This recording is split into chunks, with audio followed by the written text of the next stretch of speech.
Hello, everybody. We're very glad to have actually Brother Teoh to be here to actually sort of help us rejoice today's occasion. Thank you so much. We'll start with the prayer, with offering, the puja. What we will do is we will make the puja offering first today. So before we make the puja offering, we would like to thank Brother TK and family, together with Sister Joy and family. They are the co-hosts and also offering of this dana, which is a very auspicious and wholesome occasion. Let us rejoice. Sadhu, sadhu, sadhu. Because without the condition, we cannot be here, and we cannot have all this wholesomeness that is to be performed and shared. So thank you so much for your audience, for your attention, and we can now commence the puja offering. But before we really make the offering, let us recite the homage to the Buddha. I realize there are some people who are Mahayana, and the author is Kuan Yin, Sakyamuni, and also Tizangwang Pusa. So I will start with the Mahayana tradition, very simple. Namo Pen Si Se Jia Mo Ni Fo. Namo Pen Si Se Jia Mo Ni Fo. Namo Pen Si Se Jia Mo Ni Fo. Namo Guan Shi Yin Pusa. Namo Guan Shi Yin Pusa. Namo Guan Shi Yin Pusa. Namo Di Zhang Wang Pusa. Namo Di Zhang Wang Pusa. Namo Di Zhang Wang Pusa. Namo Fo Pusa. Namo Fo Pusa. Namo Fo Pusa. Then I will chant the Theravada tradition of homage. Namo Tassa Bhagavato Arahato Samma Sambuddhassa. Namo Tassa Bhagavato Arahato Samma Sambuddhassa. Namo Tassa Bhagavato Arahato Samma Sambuddhassa. Okay, then we rejoice. Sadhu, sadhu, sadhu. Okay, now we will make the puja offering. I will explain the significance of all this puja offering later on. So initially, Brother TK, you want to do it or the host do it? I think you do it. You do it. So having offered the puja and rejoicing, you have actually developed a lot of goodness, a lot of wholesomeness. Because in the Buddhist teaching, the first thing you must develop as a cultivation or practice is the dana parami. Dana parami is called generosity. Generosity means when you have the generous heart, you actually able to give, offer, then help people. That will do away with your selfishness, your negative tendency. When you are not able to be generous, to give and to offer, then you fail to perform those type of parami. But whatever you give, you must understand the nature's law. You reap what you sow. Do good, begets good. Do evil, begets evil. If you plant the seed of wholesomeness, you reap the fruit of wholesomeness. If you plant the seed of evil, you will reap the fruit of evil. So what happens is, this giving, although it appears like you give, but according to nature's law, the law of karma, you reap what you sow, you will receive back. The way you receive it is very, very different. You may not understand how it happened, but you will come. That's why dana parami is number one. Without dana, you cannot start your cultivation, because you need these merits to help you. These wholesomeness are merits. Then with dana, the next step you must move on in cultivation is to cultivate morality or what they call precepts, sila. You have to keep your precept. Keeping precept is actually very important if you understand the intent of the Buddha. He said, sila or precept can bring about a lot of very important mind state that can help you to develop the good life and the meditative understanding. So in the teaching, in the sutta, he mentioned, as lay people, you only need to keep the minimum 5 precepts. Yeah? For those who are Mandarin educated or the Mahayana tradition, 修五戒, yeah? 五戒, 5 precepts. So what are these 5 precepts? These 5 precepts, if you violate them, it constitutes major evil. It will cause your karmic downfall. It will lead to a lot of problems. So when you keep your precept, you are actually avoiding all these major evil. Then, like the nature's law says, law of karma, you reap what you sow. You will not commit all those negativity because you keep your precept. So you become a blessing to yourself and to others. So when you keep your precept, you don't harm people, you don't kill people, you don't cheat people, you don't deceive people, you don't commit sexual misconduct, you don't lie, you don't partake in intoxicant or drugs that can make your consciousness very low. Then he said, if you do this, you develop a very, very strong, wholesome merit. This is one of the 10 meritorious actions, keeping precept. Then 3 things will grow. He said it in the teaching, the sutta, silena suganting yanti.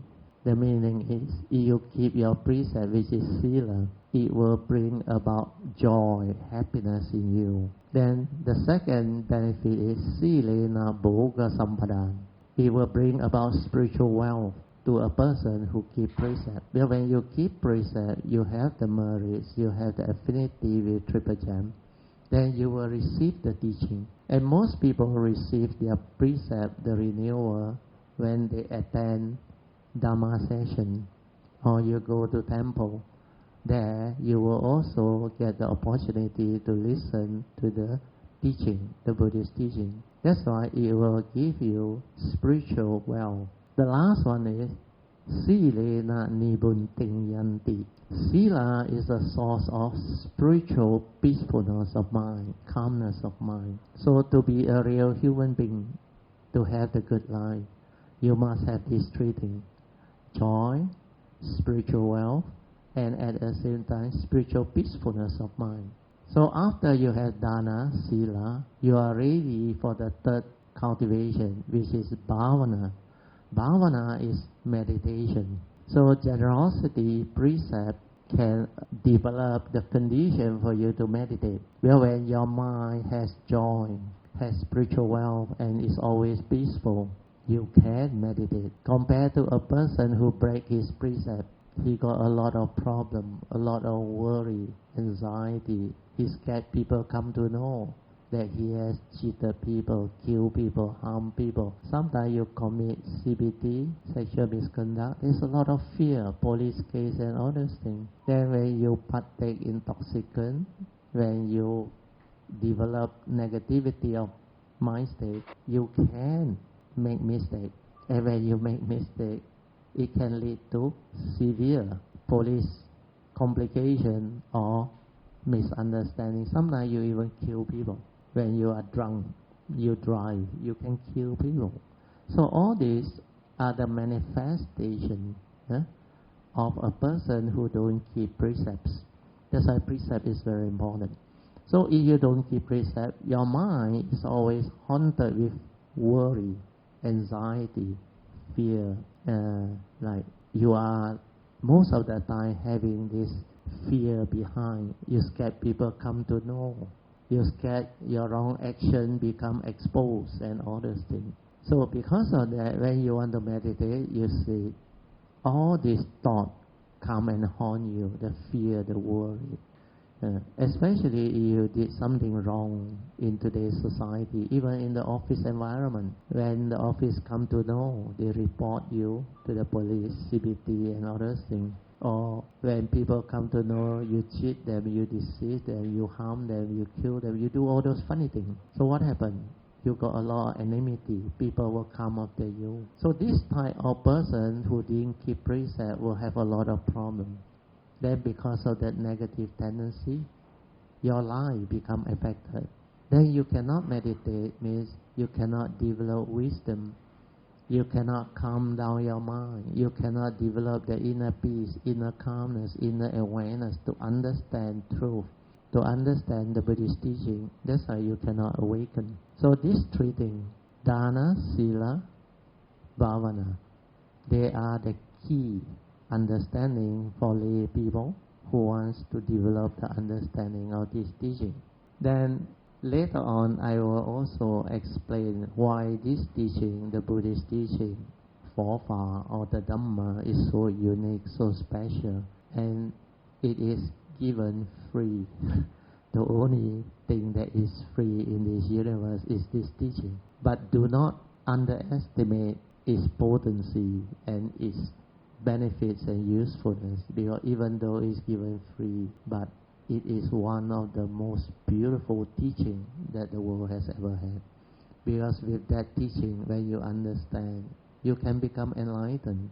You can have the good life. You can liberate your mind and awaken to the truth. Then you need not suffer anymore. Your life become like perfect. You can live the beautiful life of a spiritual enlightened being, which is very, very rare. So these are the key important summary of what you need to understand about the Buddhist teaching. So it's not a teaching that you have to believe, no need.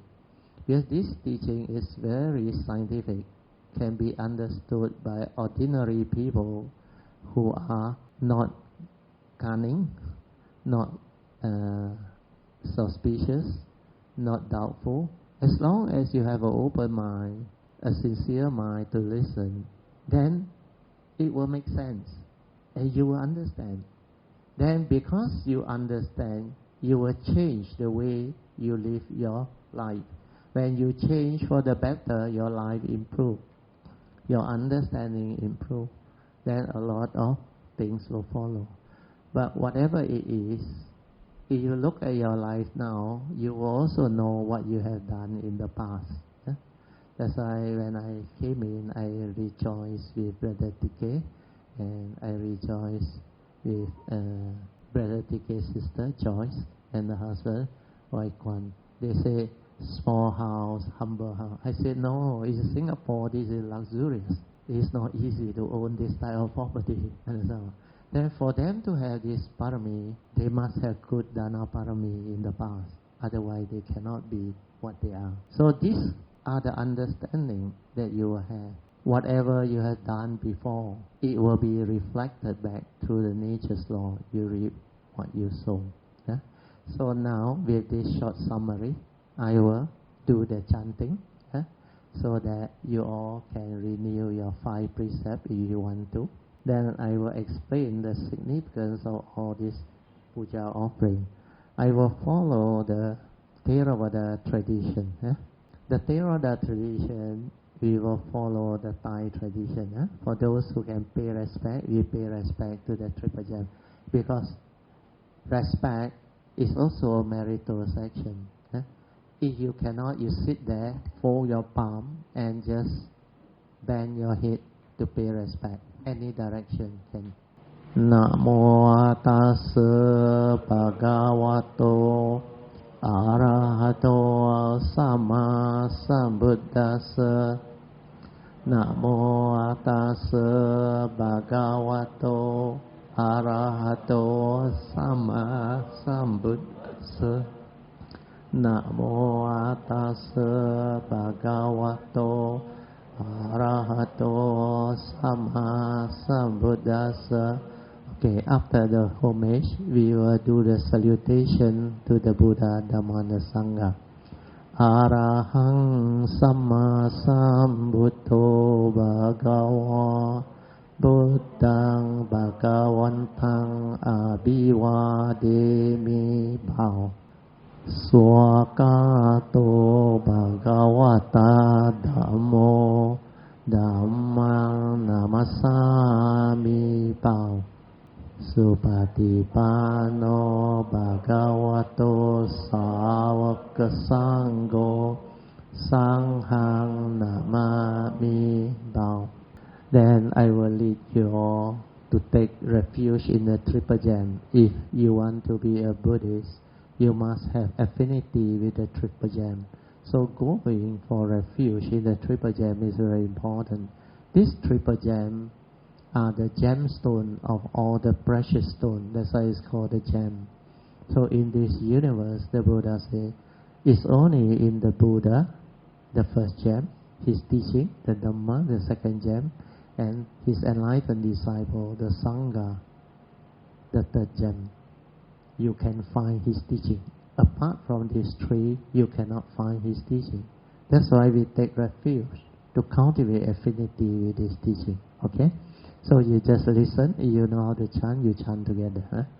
Buddhang saranang gacchami, Dhammang saranang gacchami, Sanghang saranang gacchami, Dutiyampi Buddhang saranang gacchami, Dutiyampi Dhammang saranang gacchami, Dutiyampi Sanghang saranang gacchami, Tatiyampi Buddhang saranang gacchami, Tatiyampi Dhammang saranang gacchami, Tatiyampi Sanghang saranang gacchami.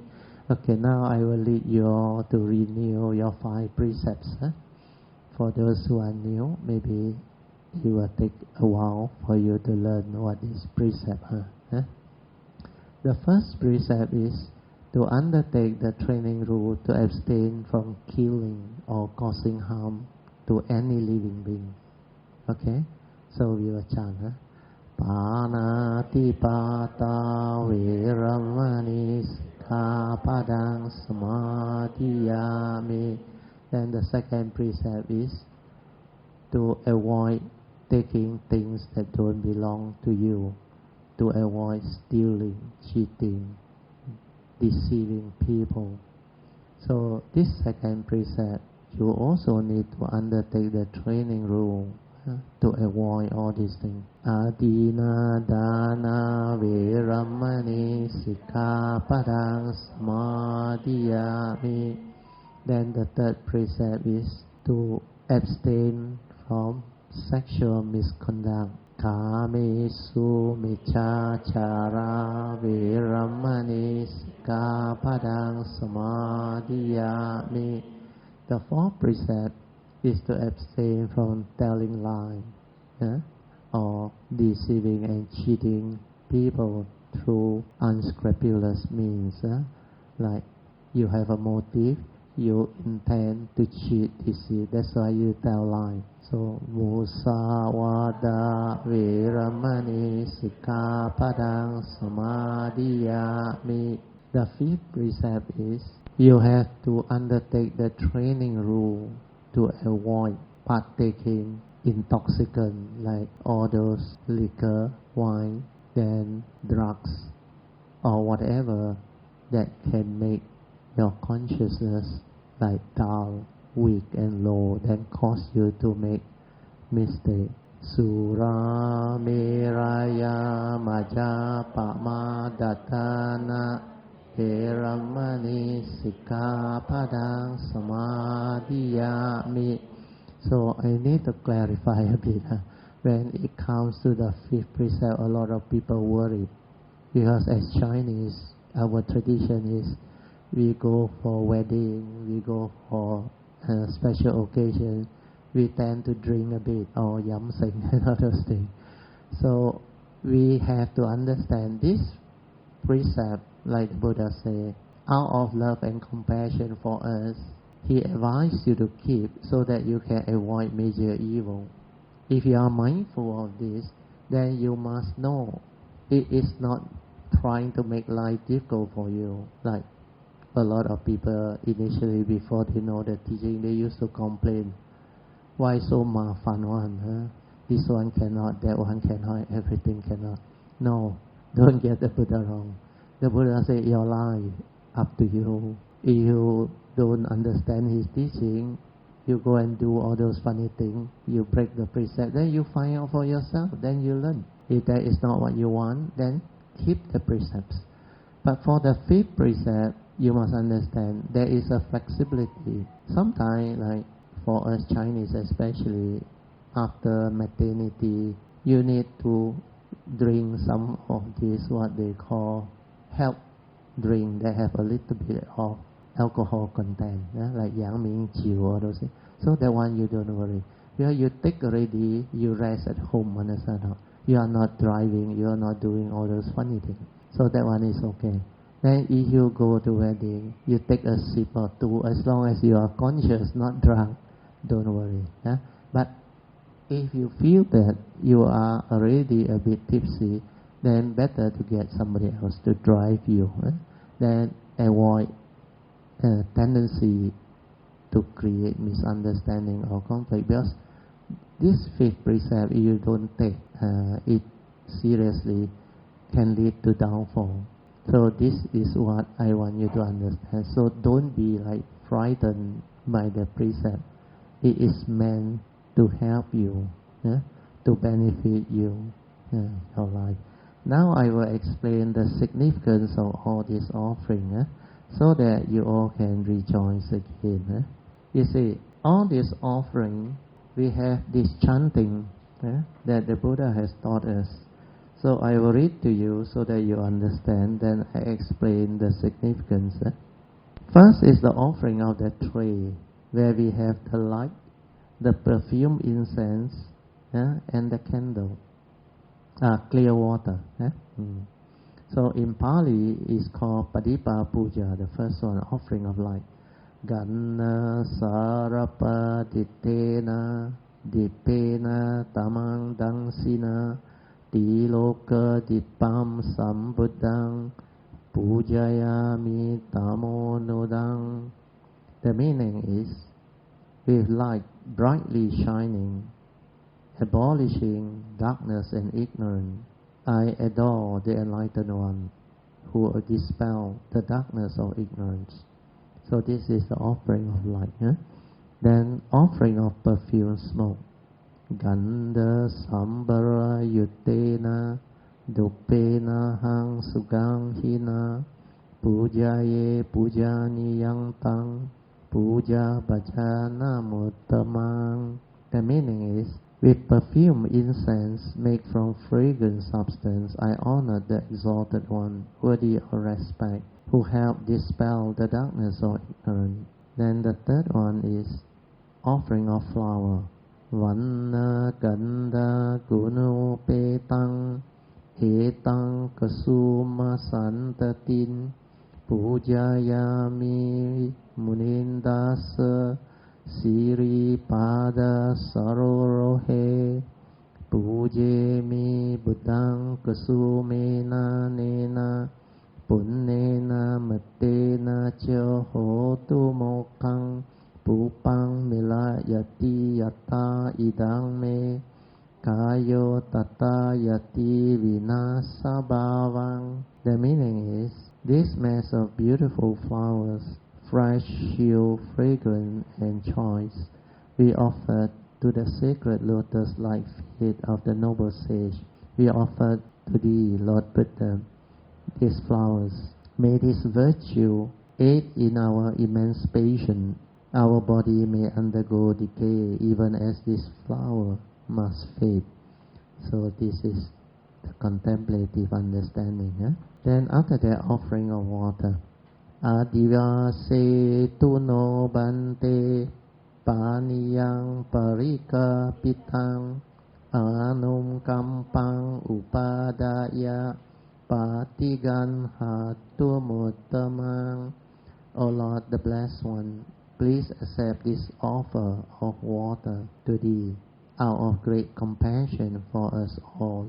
Then offering of fruits. Adiva se tu no bante pale parika pitang anu kampang upadaya patigan hatumuttamang.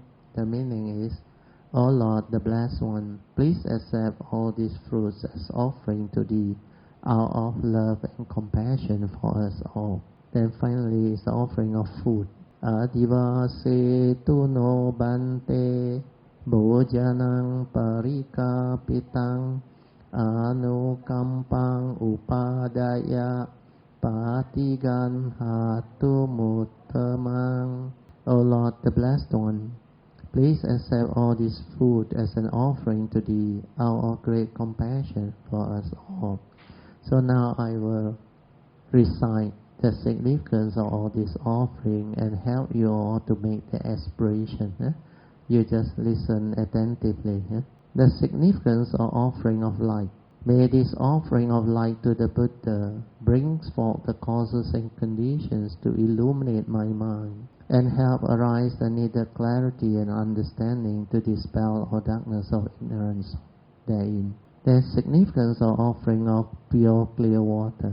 May this sincere offering of pure clear cool water lead us to the pure clear Dhamma that cools and doses off the fires of all defilements within our mind. Significance of offering of incense. May our morality, virtue and understanding shine forth far and wide, just like the fragrance of this incense which we are offering to the Blessed One, who is perfect in wisdom and virtue. Then significance of offering of all the fruits. May this offering of fruits remind us of the Dana Parami of generosity and the fruit of all karma, so that we will diligently strive on with heedfulness to attain the path and fruitions soon as possible. Then significance of offering of flowers. May this constant offering of flowers to the Blessed One strengthen our faith and constantly remind us of the impermanence of this body, so that we will diligently and sincerely strive on to cultivate Sila, Samadhi and Panya, leading to ultimate liberation, the born-free Nibbana. Then making of overall aspiration. By the power of all these merits, born of all this Dana Parami or offering, may our spiritual faculties of Sada, Virya, Sati, Samadhi and Panya be further strengthened until they become balas or power. Then finally, we will rejoice and share these merits with all beings. May this merit be shared and transferred to all beings without exception, especially to those who have the condition and the affinity to receive them. Let us rejoice with all this. Sadhu, sadhu, sadhu. Okay, just nice, 12:30, you can have your lunch dana. This offering is by Brother TK and family, and also co-host by the host, the Sister Joyce and YK and family. So we all should rejoice and thank them. Sadhu, sadhu, sadhu. Then we will have to make the last offering of all the food outside before you all partake. So this is to give them the condition to at least receive all the wholesomeness intended. Because if you don't offer, you take. Actually, you break precept. You understand? So we need to offer. So if it's food offered, you can take. Like the monks, they go Pindapat. They cannot go and take food that are not offered. So it has to be offered. So we bear that in mind. We will do the same. So what I will do is I will go out. I will tap the table and rejoice. You all rejoice together. Then Sister Joyce say, you want to touch the back, up to you. This one is tradition only. The real understanding is, if your heart is sincere, it's done. Understand? As long as you rejoice with the offering, it's done. Because rejoicing is also one of the 10 meritorious actions. So when you attend such activity, you technically perform almost all the 10 meritorious actions, which I will explain later. Because even listening to this Dhamma talk, Dhamma sharing is a meritorious action. Then when you listen attentively, then you find it useful, you straighten your view to change your life for the better, it's also a meritorious action. Then when you rejoice, it's also a meritorious action. And when you share merit, it's also a meritorious action. So all these are very meritorious. Then people who help out to organize all this, providing service for all this, what they call spiritual session or spiritual event to take place, is also very meritorious. Then of course the last meritorious action is the gift of truth. The gift of truth means you must have the Dhamma to give to people.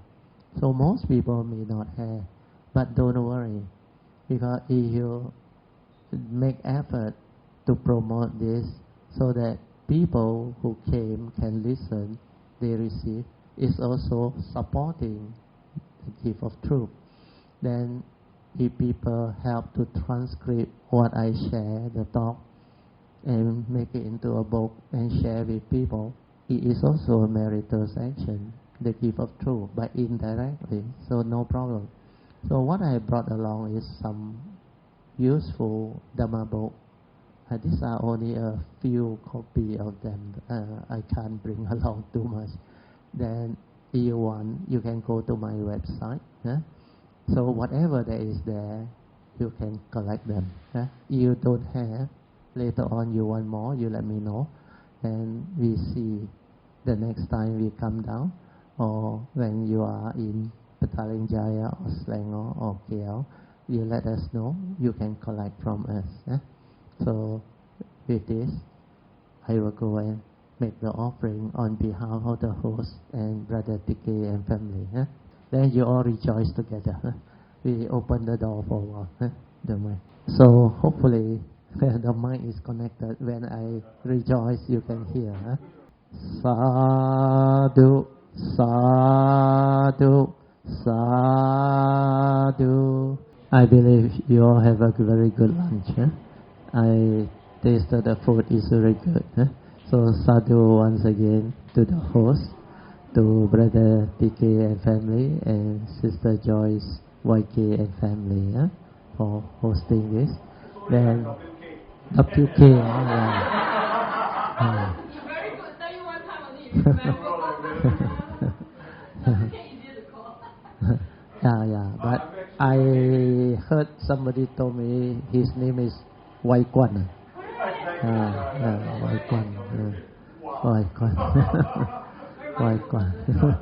So I can remember because Wai Kwan, when they mention it, that thing suddenly click. Joy is very common. Very common.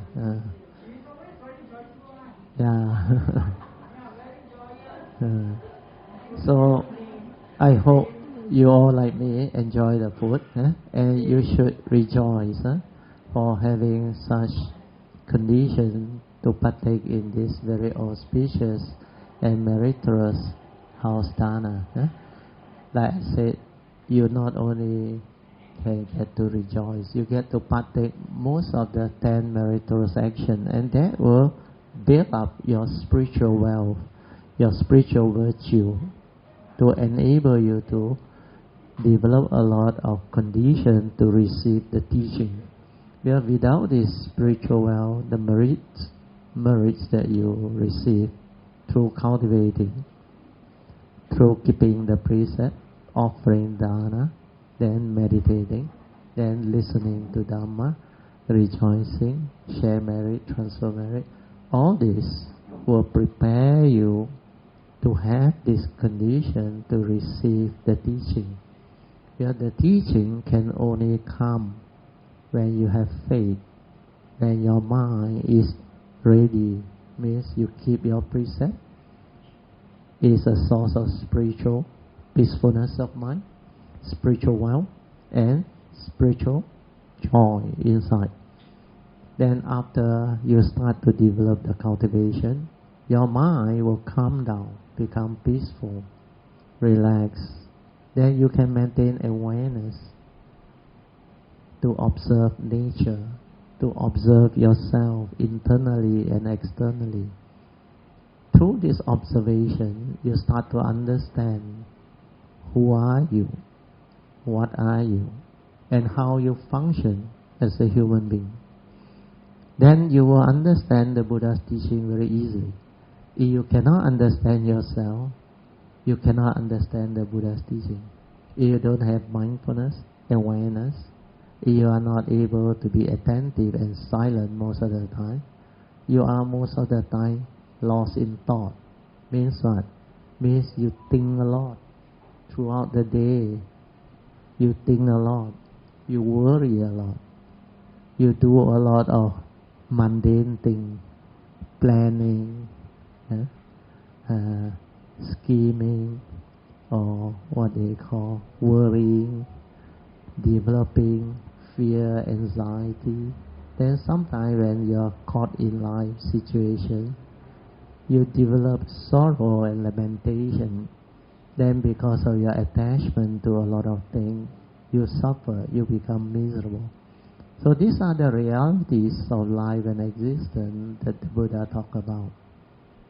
So for today's topic, I understand from Brother TK, a lot of you are a bit new, I don't say completely new to this teaching.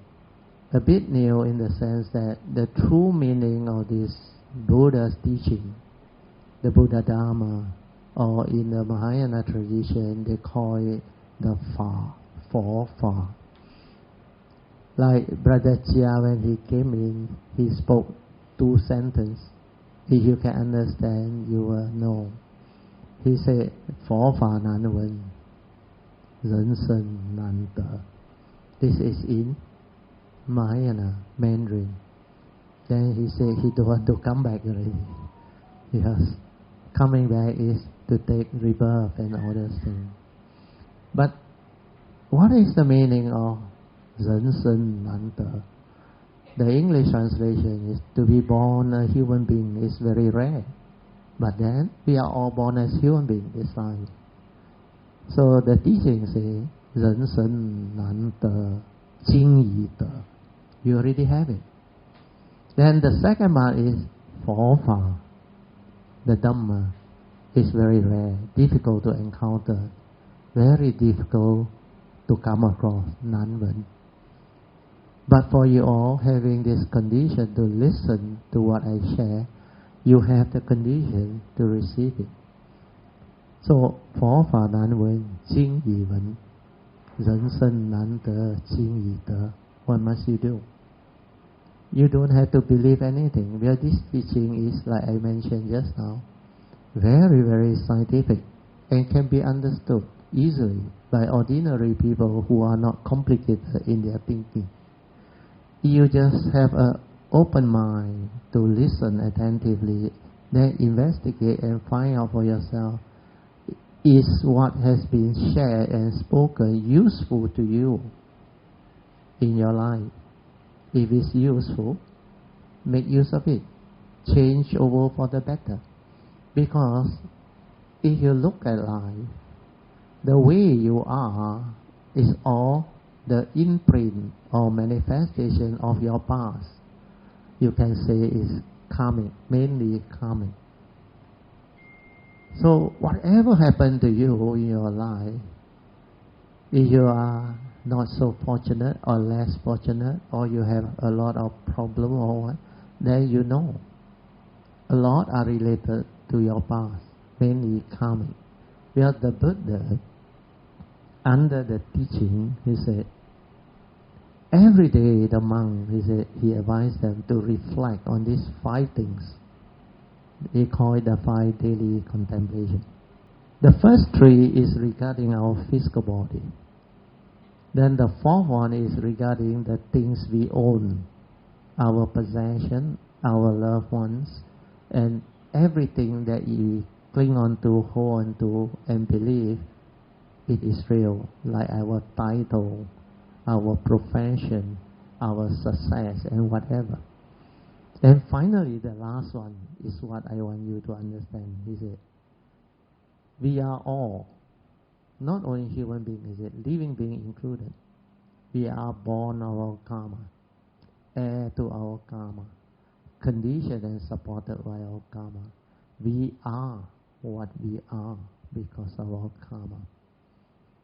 So this 5th contemplation clearly explains to us that karma plays such a big role in our life. So what must we do? We are born of it, isn't it? We inherit everything that we created from the past, isn't it? And we are what we are because of it. And it continuously conditions and supports us every moment, every instant in our life. So if you don't take care of karma, your life is going to be affected. You are going to be miserable. Then the next question is, how do we take care of karma? Karma, as you all know, you reap what you sow. Do good begets good, do evil begets evil. In Mahayana, they call it 种因结果，种善因结善果，种恶因结恶果。那么施主啊，千万要小心啊，不要种错因结错果。You understand? If it is the nature's law of cause and effect, moral causation, law of karma, you reap what you sow. You plant the seed of evil, you reap the fruit of evil. You plant the seed of wholesomeness, you reap the fruit of wholesomeness. Therefore, living being must understand, if this law is true, you must never plant the wrong causes and reap the wrong fruit. That is basically what the teaching is. So how do we plant the right seed? Avoid evil. That's why when you understand the law of karma, you take care of karma, you will automatically follow the advice of the Buddha to avoid all evil. When you avoid all evil, you avoid evil karma. That's why the Buddha taught us to keep our precept. Because if you violate this precept, they constitute major evil. If you check all the 5 precepts, they have the 3 evil roots of greed, hatred, and delusion. Tan, Chen, Ci. These are major evil. The moment you have selfishness, greed, enmity, envy, jealousy, delusion, fear, you already have the 3 evil roots. You are already evil. That's why when you have a lot of hatred, a lot of negative tendency, you become evil. You are capable of killing people. You become violent. Then you tend to make a lot of mistakes. That's why keeping precept is to avoid all evil. So out of love and compassion for us living beings, the Buddha said, keep your precepts. Then after that, the second advice of the Buddha is cultivate wholesomeness, whatever goodness, following Noble Eightfold Path, Pa Chen Tao. From right view, you develop the understanding to cultivate right thought, right speech, right action, and right livelihood. Then the 4 right effort to constantly purify your mind state. Then after that, cultivate the meditative mindfulness to be aware, to develop the stability or awareness leading to samadhi.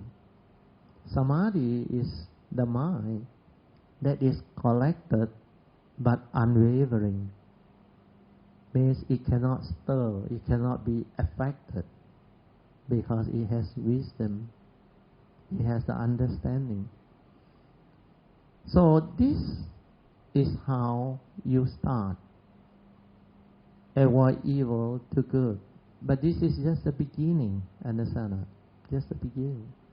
He said, even after you successfully avoid all evil to good, you will have a lot of merits, a lot of good opportunity to receive all this wholesomeness, wealth or whatever.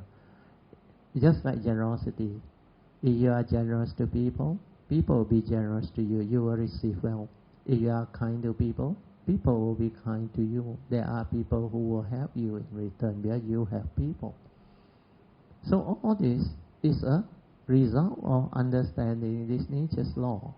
But the Buddha said, in life, it's not only about the good life, avoiding evil, then avoiding the karma. But what happens if the past karmic that you do, that you cannot change, manifests as cause? Then trigger of the fruit. Then when you confront this reality or this effect, can you cope? Most people without the meditative understanding cannot cope. So what do? They were like, through their own doubt and lack of understanding, have this question in life. Like a lot of people say, I work so hard, I study so hard, then I become very successful. I reach the pinnacle of my academic life, I reach the pinnacle of my career life, I become very successful. I have a lot of wealth, I have everything. But then I am still not happy. Why? Because they still have a lot of things that doesn't go their way. You understand? When things don't go their way, they develop sadness, fear, unhappiness. So this is what the Buddhist teaching is all about. The Buddha said, this Dhamma that he has realized is very beautiful and yet very profound, but not difficult to understand. If you listen to it attentively, you can understand. It is very scientific. It's nothing like esoteric or like need you to believe anything. No need. The Buddha said, this Dhamma, you can put it to test, investigate on it, because it's the truth. It will stand up to investigation. So what he had realized is so profound over a long period of cultivation and perfection. In fact, he took almost 3 3/4 world cycle, Asankaya Kapas. So after developing this understanding, he summarized all his understanding into the Four Noble Truths. This is his teaching. The Four Noble Truths is the essence of the Buddha's teaching.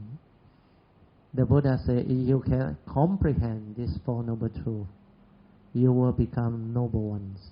And noble ones in the time of the Buddha are called the Aryas, the enlightened beings. Why are they called noble ones and enlightened ones? Because enlightened beings are very noble in all aspects of life. They have right view. That's why they are very wise. They are very noble in their understanding of life, the nature's law that governs life and existence. Then they are very noble in the way they communicate with people, in the way they interact with people. That's why they have right thought leading to right speech, right action.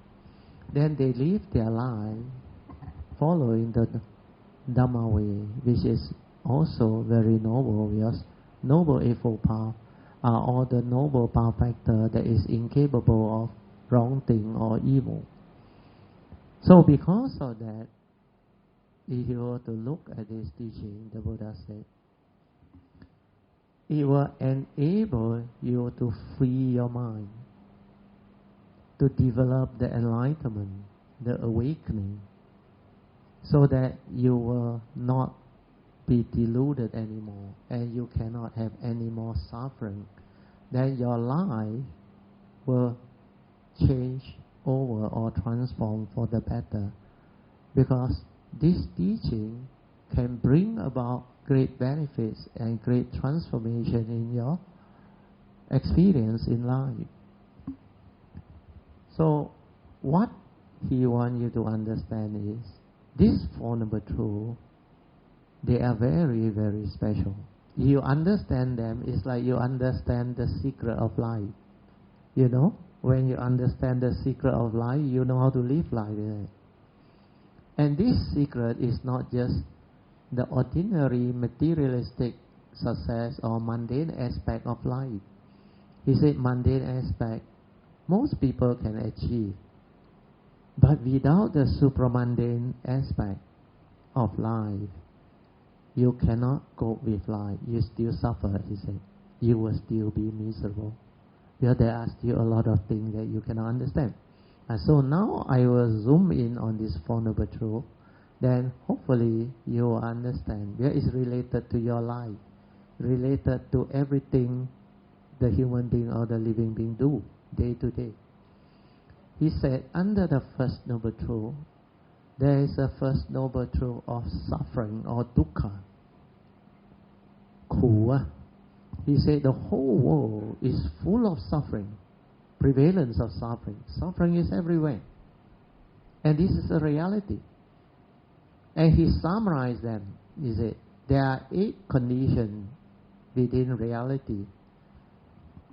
When you confront them, if you don't have the teaching, the understanding, you will suffer. And this one involves all of our mundane mind living, means our materialistic existence, reality and truth. What are these 8? He said the first 4, I think most Chinese heard of this but don't like to listen to this. They will tell you the 4 famous things. 生老病死. You heard of it or not? Birth, old age, sickness and death. But the problem with our people is, mostly Chinese, when they are already old, he said, please don't talk about death. Because they very fear of death. Then to the young people, he said, why are you telling me getting old, getting sick and die? I still have my youth. I still haven't go into life. I still have a lot of time to do what I want to do. My ambition, my career, my future. So when you tell them birth, old age, sickness and death, they don't understand. And most of them don't pay attention. But what the Buddha wants you to understand is, these 4 things are the realities of life and existence that each and every living being have to go through if you live life long enough. So if you contemplate, let's say, birth. Why is birth suffering? People will ask, hey, it's a joyful occasion. I'm going to become a father. I'm going to become parents. Why do you say birth is suffering? But then, the other aspect of birth you didn't see. When the mother conceives, do you know how much sacrifice she has to go through and how much suffering they have to go through? First, they have to cope with the reality of being pregnant. If they are properly married, then not much problem. But if some does not want to have children and become pregnant, they will have problems. Then the other thing is, during birth, you tend to have the morning sickness in the first 2 months. You vomit. And there are a lot of things you cannot do. Then as the birth process continues, those who have become mother before, they will know. Because this birth, as it develops, as you carry them, it will affect your movement, your mobile ability to move. Then if you have a fall or you encounter accident, it can be very traumatic. The other thing is, when the birth process didn't go through smoothly when there is problem with the birth, especially when the doctor come and inform the couple, you have to make a decision. You want me to save the baby or the mother? And that is real dilemma. So birth has its complication. Of course, the bright side is everybody look forward to. But if it's not a normal birth, you will have a lot of problems. Sometimes the baby is born defective. A lot of karmic things. Then after that, the next one is aging. As you age, maybe young people don't experience, but older people will experience. Then we also witness our parents aging before, our grandparents aging before. As they go through aging, you know what happens? They develop more and more sickness, more and more disease. Their senses starts to fail them. A lot of things they can do while they are young, they can't do now. Then they develop very frightening disease like dementia, or what they call depression and all those things. Then some of them, as they age, they lost their ability to work. They don't have financial support or financial freedom to see through their old age. And these people has a lot of fear, a lot of worry. They can't afford the medicine because it's not cheap.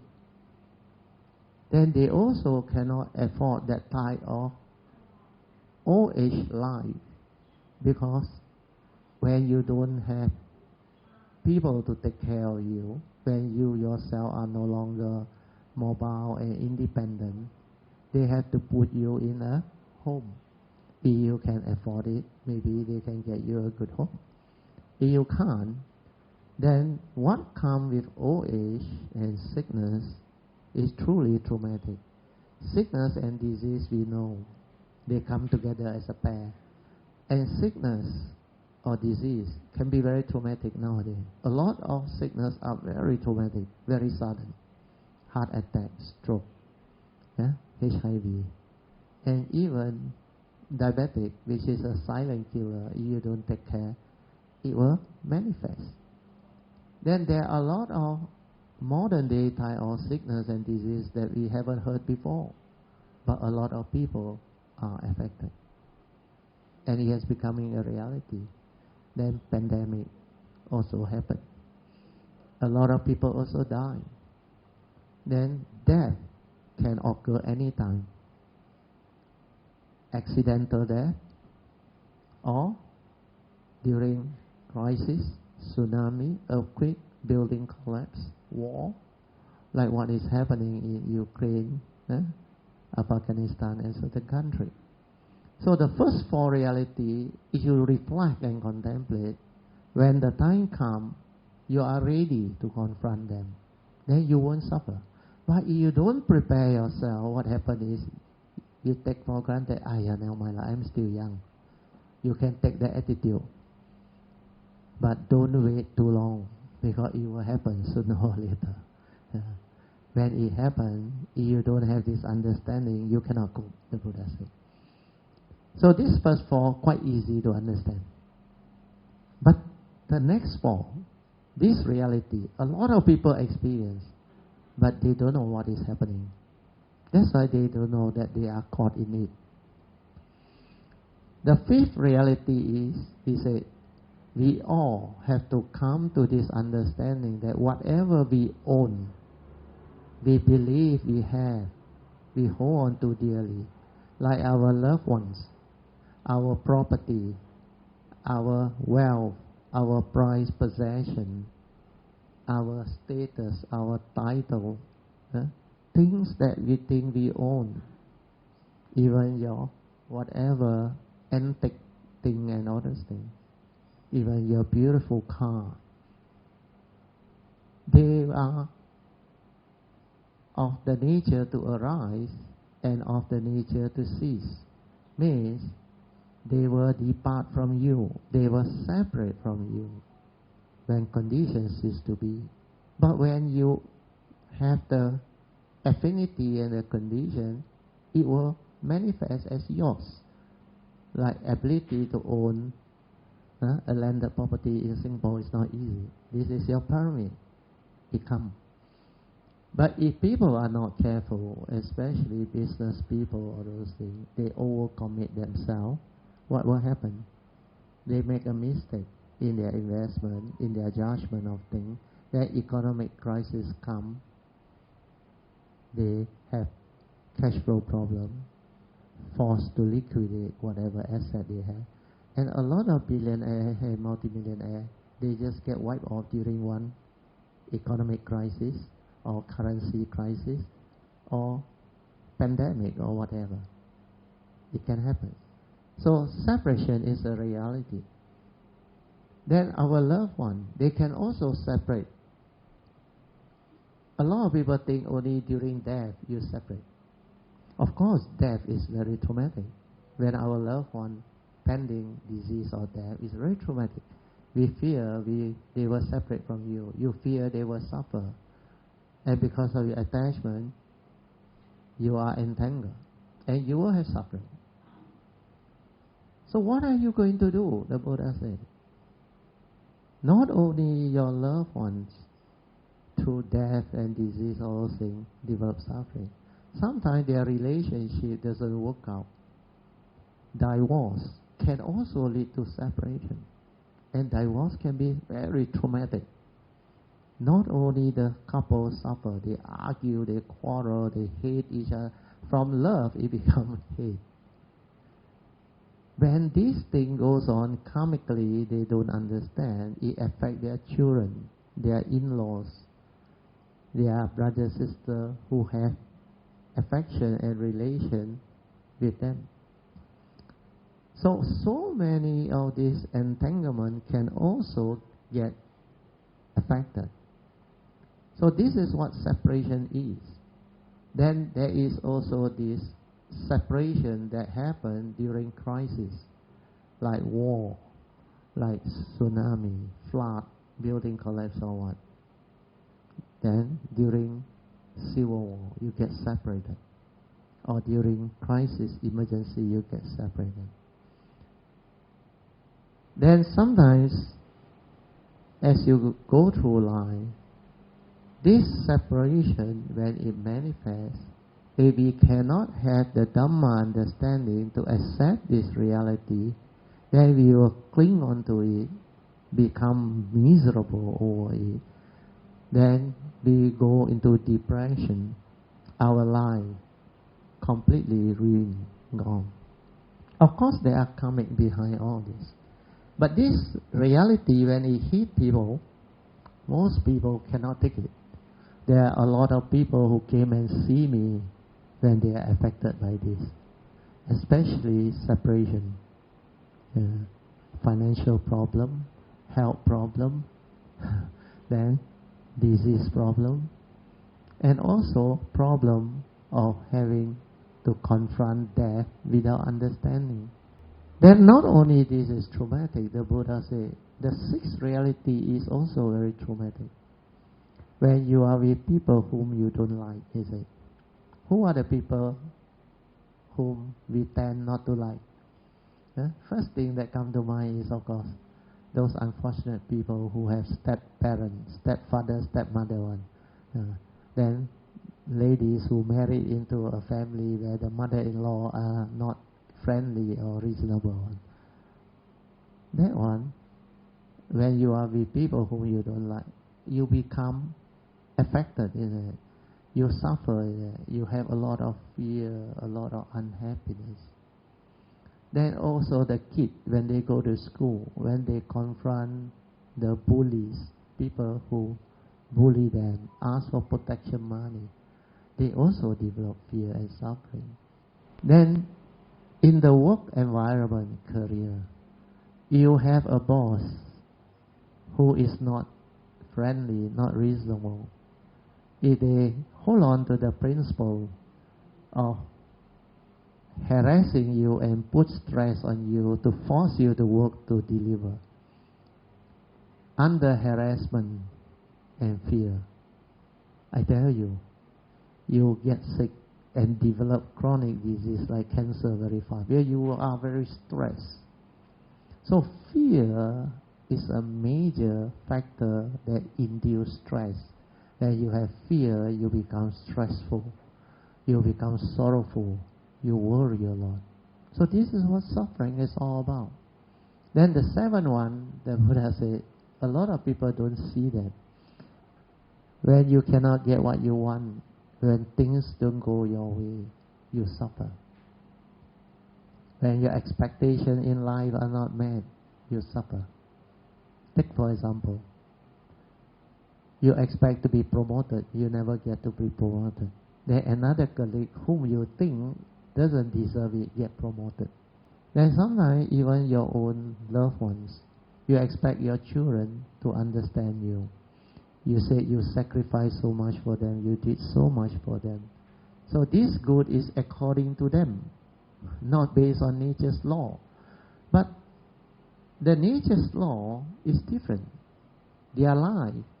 You should not force them. You should not pressure them. Then when the children under pressure to deliver, to perform, they also suffer. Why? Well, on one aspect, their parents want them to do all this, successful in what the parent want. But this is not what they want. This is stress to them. So you expect your children to understand how you sacrifice and pave the way for them to have the good life. But you do it without understanding. In fact, you create karmic conditioning. So when they go through that unhappy moments, they will rebel, get angry. Then you think, how come I'm like that? Why my children like that? But in actual fact, you do that, in future you will have parents who will do the same to you.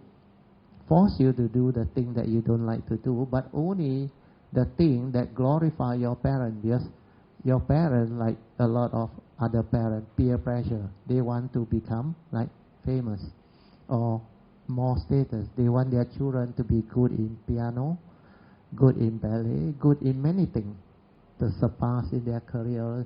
But when you want, this is your craving. When you cannot get what you want, you suffer. Understand? You become miserable. Then you entangle with karmic.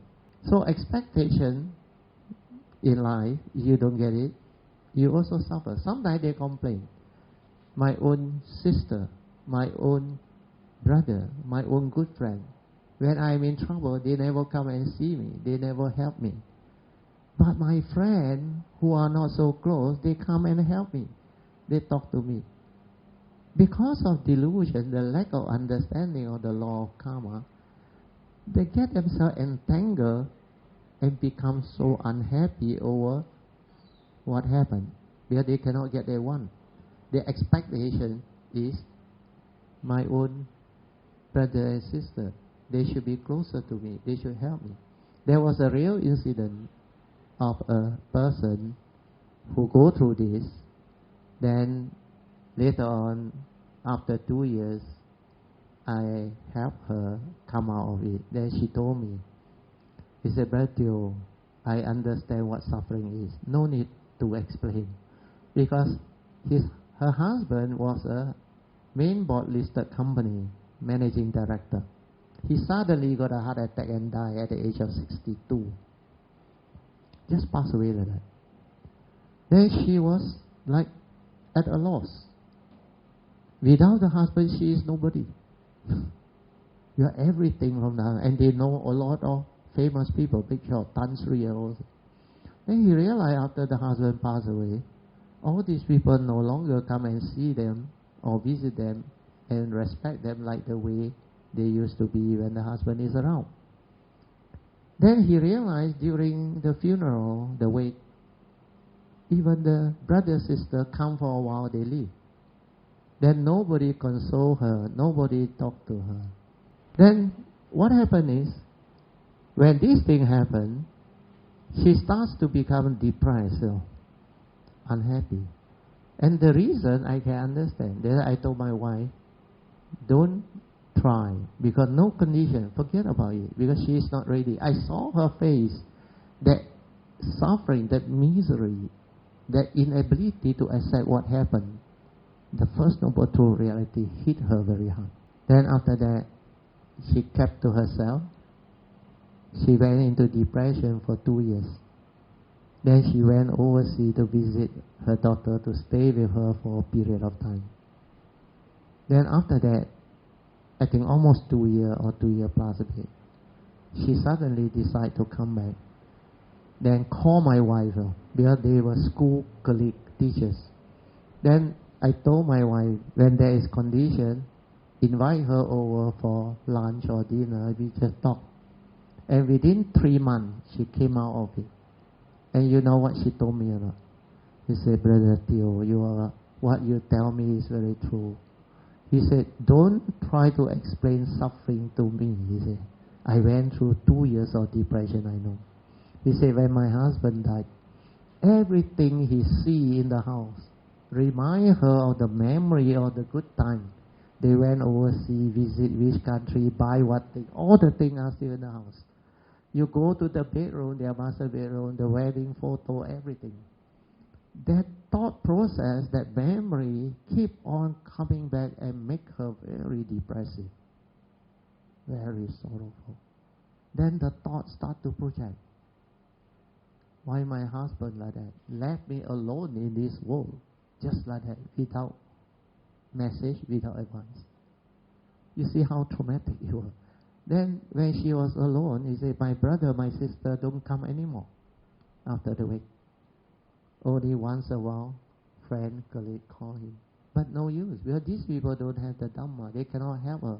They say, come to temple, go and listen to the chanting, or go to this temple, the monk very good. But nothing worked. Then when she come back, I just talk to her Dhamma, day-to-day Dhamma, the Four Noble Truths, like what I try to explain to you. But she can understand very fast because she has a past, she has affinity. That's why within 3 months she came out. Then she learned the teaching. Then she realized life is still so beautiful. It's more beautiful than before the husband passed away. At first she thought before the husband passed away, that is the most beautiful phase of her life. I said, no. There's a reason why your husband lived. Because he got more urgent duty to do somewhere else. He has to go. Then you have the condition, means karmically you have to suffer for 2 years, because this is your karmic debt. But without this suffering, you will not look for Dhamma. You will not look for this teaching. And because of that, you're able to meet me, and when I explain the thing, you connect to what happened.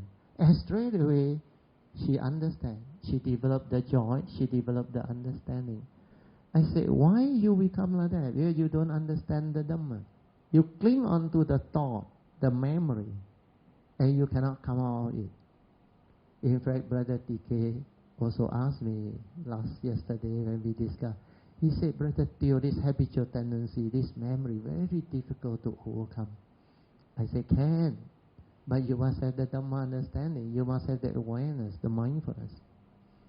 So what I told her is very simple. In fact, I try to explain to Brother TK too, but I don't think he can get it. Maybe now, after I explain, it's clearer. I told her, if you were to check what happened to you, it's all through your thinking. Because you attach to your husband, you depend on him a lot. You attach to this form, the five aggregate form and mind. And you attach to your own five aggregate form. You think you exist. Then what happens, you cannot accept. So this thought will project. After my husband passed away, what am I going to do? My life will be completely gone. Status, everything. You are no longer able to live the type of life. So this thought trigger of fear, worry, anxiety, insecurity. And the more she think of this negative thought, she develop more unhappiness, more suffering, more miserable. Then I told her, your thought is a tool, T-O-O-L, for you to use to live life. When you understand life, you know how to use your thought appropriately to live the noble life. Means you arise the right thought because you have this teaching, this Dhamma. You become wise. You no longer fall into this trap. All this cannot trap you. You can free. At first she can't understand. I say, okay, let's say this tool, T-O-O-L. Take for example the knife. You use the knife for what? To cut fruits, to shape fruits, to carve or do things that will help you. There is a right way to use that tool. But you use that knife to cut yourself, harm yourself and hit out at others. Is that the right way to use the knife? It's definitely wrong. What you are doing is, you use your thought, which doesn't physically cut you and bleed you, but think the wrong thought to harm you, to hurt you and make you miserable. I said, do you see that? Then he suddenly wake up now. Then she realized, yeah, why I so stupid? Then she reflected. He said, but that time I cannot understand all this. I cannot come out of it. Now you give me this analogy. I know I shouldn't be so stupid. But why I continue to think that way? It was because the habitual tendency, the old way, without this Dhamma, without this understanding. Then I add in further when she started to understand this. I said, it's only a thought, isn't it? True or not? What is a thought? Arise, pass away. How come it has such power to make you so miserable, so depressed and so sad and so terrible? It's only a thought. 一个念头. It's for you to use. But instead, it has power over you. Who give you that power? You yourself, through your own ignorance, your delusion, where you don't understand. 五蕴皆空, the five aggregate are empty. He know you, he know me. But this is subject to karma. You must understand. That's why this one got a duty towards the law of karma. You cannot simply do things. You must keep your precept. You must develop wholesomeness. But this one, karmically, it is subject to the conditioned world. But beyond the conditioned world, there is no such thing as Four Noble Truth, karma, and all those things. Like the Heart Sutta. If you know the Heart Sutta that is printed there, you will know. 五蕴皆空. Then, within true emptiness, the Heart Sutta says, all this doesn't exist. The Four Noble Truth, old age, sickness, and death, they don't exist. Because no mark, 无相, 无你我相, 无众生相. When there is no mark of a self existing or cultivating, no mark of living being existing or cultivating, then there is no mark of Dhamma and all this. But this is the unconditioned world. So when you realize the unconditioned, you cannot be deceived by the conditioned world. You know it's a tool, use it. Then the other thing that I told her is very important, the third aspect. Each and every one of us, we hold the key to our own life destiny. Right? True or not? To be happy or to be unhappy is our choice. Right? So just choose to be happy. Why can't you do that? You say it's easy, but why is the world full of suffering? It's not because they don't know how to choose. They don't know this teaching. That's why 佛法难闻经已闻. When you know this teaching, you decide yourself. No need to believe the Buddha. No need to believe me. You decide yourself, your life.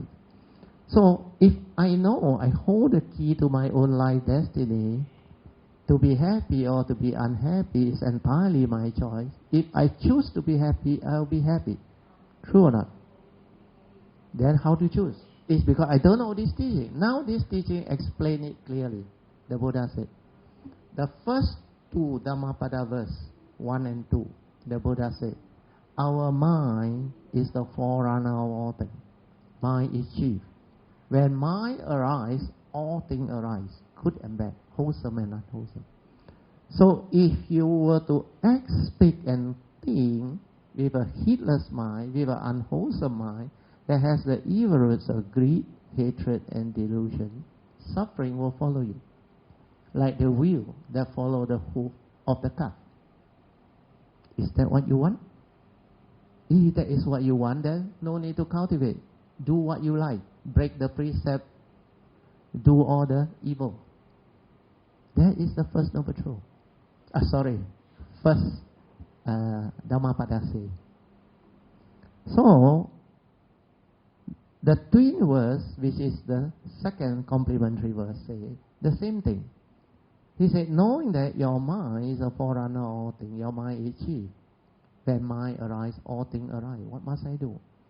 If I were to train my mind, develop heedfulness, to arise the right thought, right speech, right action, and right livelihood, means to act, speak, and think with a wholesome mind that is free of the evil roots of greed, hatred, and delusion, then happiness will follow you, like your shadow that never leaves you. So the twin verse is very clear, right? One leads to suffering, one leads to happiness. How to choose? So easy, right? I choose to train myself to be heedful, to be mindful, so that whatever I do in life, when I act, speak, and think with a wholesome mind, without the evil root, by following the advice of the Buddha, happiness keep on following me, like the shadow that never leaves me. This is how you free. So the first noble truth reality, I already explained, the first 7. The 8th one is meditative. You have to meditate on. You cannot just understand through theory. I can explain a bit, but you cannot. You see, the Buddha said, in short, it is due to your Sakaya Ditti, self-delusion, your ignorance of who you are, what you are. You gullibly grasp and cling onto this human being, the 5 aggregates of form and mind, Nama Rupa, the grasping aggregate that I call suffering. There's a Upadana Khandas, 自作五蕴. Well, 五蕴 is empty, 五蕴皆空. But you grasp and cling at 五蕴, you will suffer. So what is this 五蕴? In fact, everything that you do involves the mind. The mind is actually the second aspect of the 五蕴. The first aspect is as a human being. The Buddha said you have a physical body. This is your form aggregate, 色蕴. Then you have a mind, mundane mind, consciousness trapped inside. This is the mind that has another 4 aggregate. The 4 aggregate in Mahayana, they understand it very well. 色, 受, 想, 行, 识. But under Theravada, they say Rupa, Vedana, Sanya, Sankara, and Vijnana. So what are they? I said, don't try to memorize the teaching. Don't try to become a scholar. Learn all this by heart through memory. You can never understand. There you have to recall through memory. Like that day I tested TK. He got to recall through memory to tell me what this 5 aggregate. And he only rattled out the name, the words. He cannot follow. What you need to do is, assume you don't know anything, you find out. The Buddha said, I have a physical body, Rupa. True or not? Yeah. This one, 4 elements. Go the way of nature. Without the consciousness, it cannot be you. Because this one will grow old, get sick and die, like the first 3 of the 5 daily contemplation. So if this one follow nature's law, goes the way of nature, it's of the nature to grow old, get sick and die. When it happens, don't be deluded. But this is not you. This is the physical body. Go the way of nature. Not only you get sick, get old and die, everybody also do that. But when you cannot confront this reality with wisdom, you suffer. Because you attach. You want this body forever young. Don't get old, don't get sick. It's impossible. Right? Then the next one is, he said, these 5 aggregate, you know one form aggregate. The other 4 aggregate, don't try to remember. Assume you don't know. Ask yourself, what can my mind do? What can your mind do? Every day you use your mind. What can your mind do? You can feel it. Hot or cold. Comfortable, not comfortable. Pleasant, unpleasant. You can feel it. But don't take the word for it, no. Find out inside. When the feeling arises, it really arises. Means I have this aggregate of feeling. But feeling arise, it can be a pleasant feeling or unpleasant feeling. Then when it disappears, did I die? You didn't die in it. Feeling come and go, you didn't die in it. So how can feeling be you? Then what else can you do? How do you know my voice? You perceive it through your hearing, isn't it? So perception is another ability of your mind. Every moment you perceive things through your seeing consciousness, through your hearing consciousness, through your smell, your taste, your tactile and your thought process. You perceive that. But you all become automatic. You take the image of what your brain tells you as the reality, which is in fact not the reality. That's why you don't see things as they are. You assume after people tell you, oh, yeah, feeling one aggregate percent. But when you really silence your mind and feel them at the moment of perception, at the moment of hearing, at the moment of seeing, all of this, when they manifest, that's how you come to know things. That's how you perceive. Then you realize your mind can do that. Yeah. Then I don't have to remember. What can my mind do? My mind can feel, can perceive. Then throughout the day, what else your mind do? You think a lot, isn't it? You worry a lot, isn't it? You plan a lot, isn't it? You scheme a lot, isn't it? You try to reason, analyze, and maybe you do a lot of other things with your mind. You develop mental state, emotion. If you meditate, you develop calmness, peacefulness, tranquility, stillness, which is good. But if you go and think, project your thought and worry, fear, worry, anxiety arise. So this is what your mind can do. And this one is the third aggregate. The mind can develop sankhara activity, the Buddha said. So Brother TK told me the third aggregate is mental formation. That is what the book say. That is what people say. But actual sankhara is when you check, everything that your mind can do is sankhara, including the mental activity which is thinking, the mental projection through all the images, mental formation, your mental intention, your whatever emotion or mind state. That's why they have 52 sankhara. So all these are included. Then when you know your mind can do these 3 things, you ask yourself, what else can your mind do? Most people don't realize it. What else can your mind do? Now I ask you. What is the last aggregate? Your mind can be conscious of things, isn't it? Like when you see something, you can become conscious of what you see, isn't it? Conscious of what you hear, isn't it? Like the aeroplane. Conscious of what you smell, the good food, and what you taste, the food, and how your body tactilely feel and think. That is the power of the mind, to become conscious. But when you are conscious, you haven't think, understand? But this thinking and consciousness, they come out very fast. In fact, sankhara, the thinking and the mental state, is inclusive of your feeling and perception. That's why the whole thing becomes the content of consciousness, the Buddha said. Feeling, perception, and sankhara is the content of consciousness. Then the vijnana, which is the consciousness, is the receptacle that hold the content. And when these 4 aggregate combine, it triggers off into a mental thought process. The thought.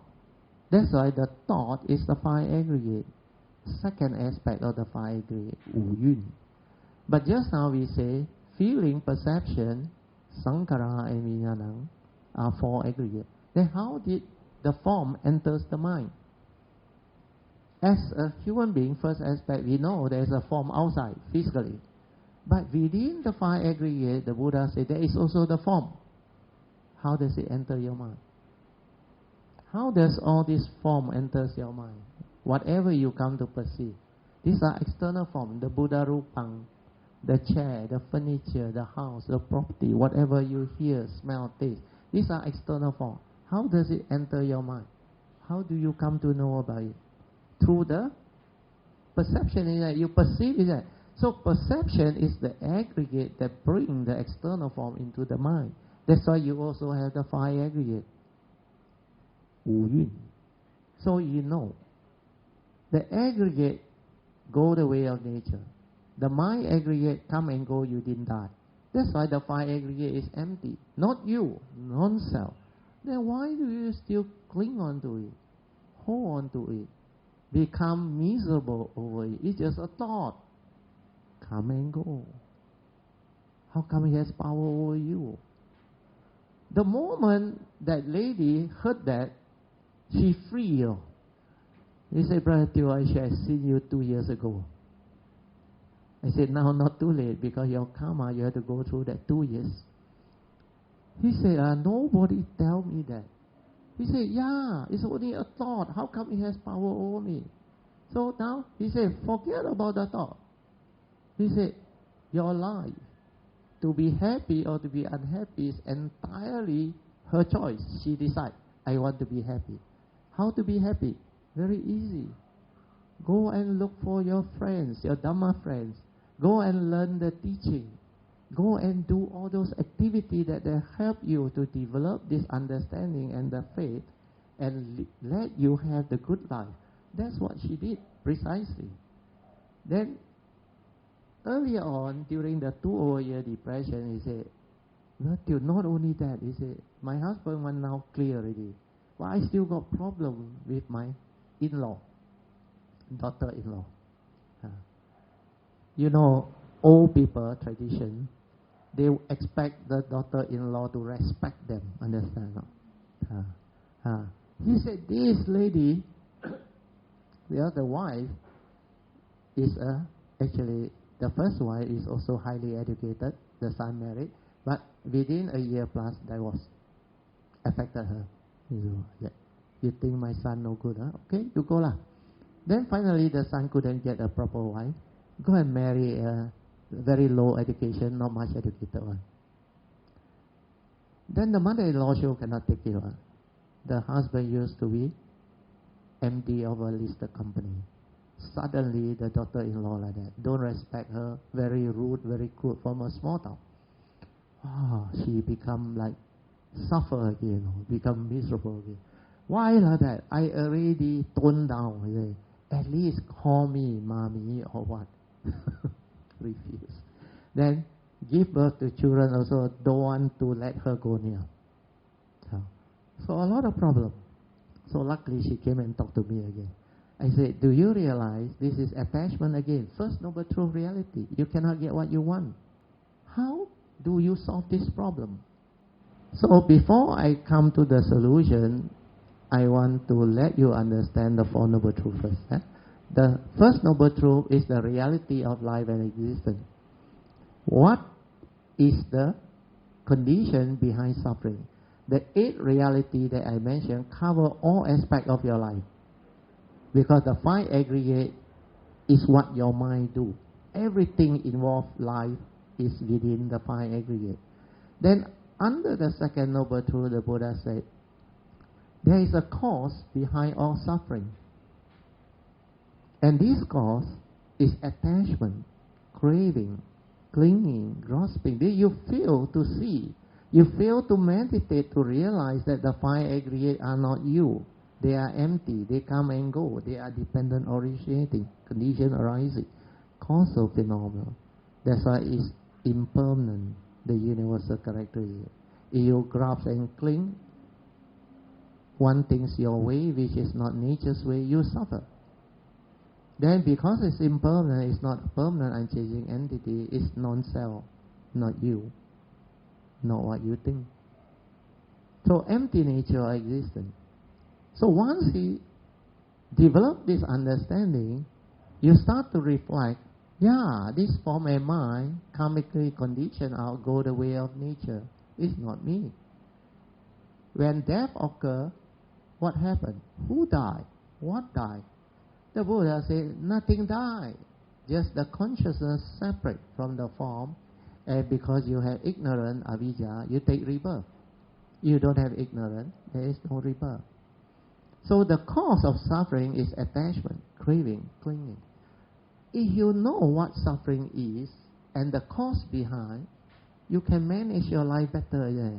Don't tell me after you know the first noble truth and the cause behind it, you still want to bang your head against the wall and develop that type of life and become heedless and follow Dhammapada verse 1. You won't, you will change for the better. Yeah.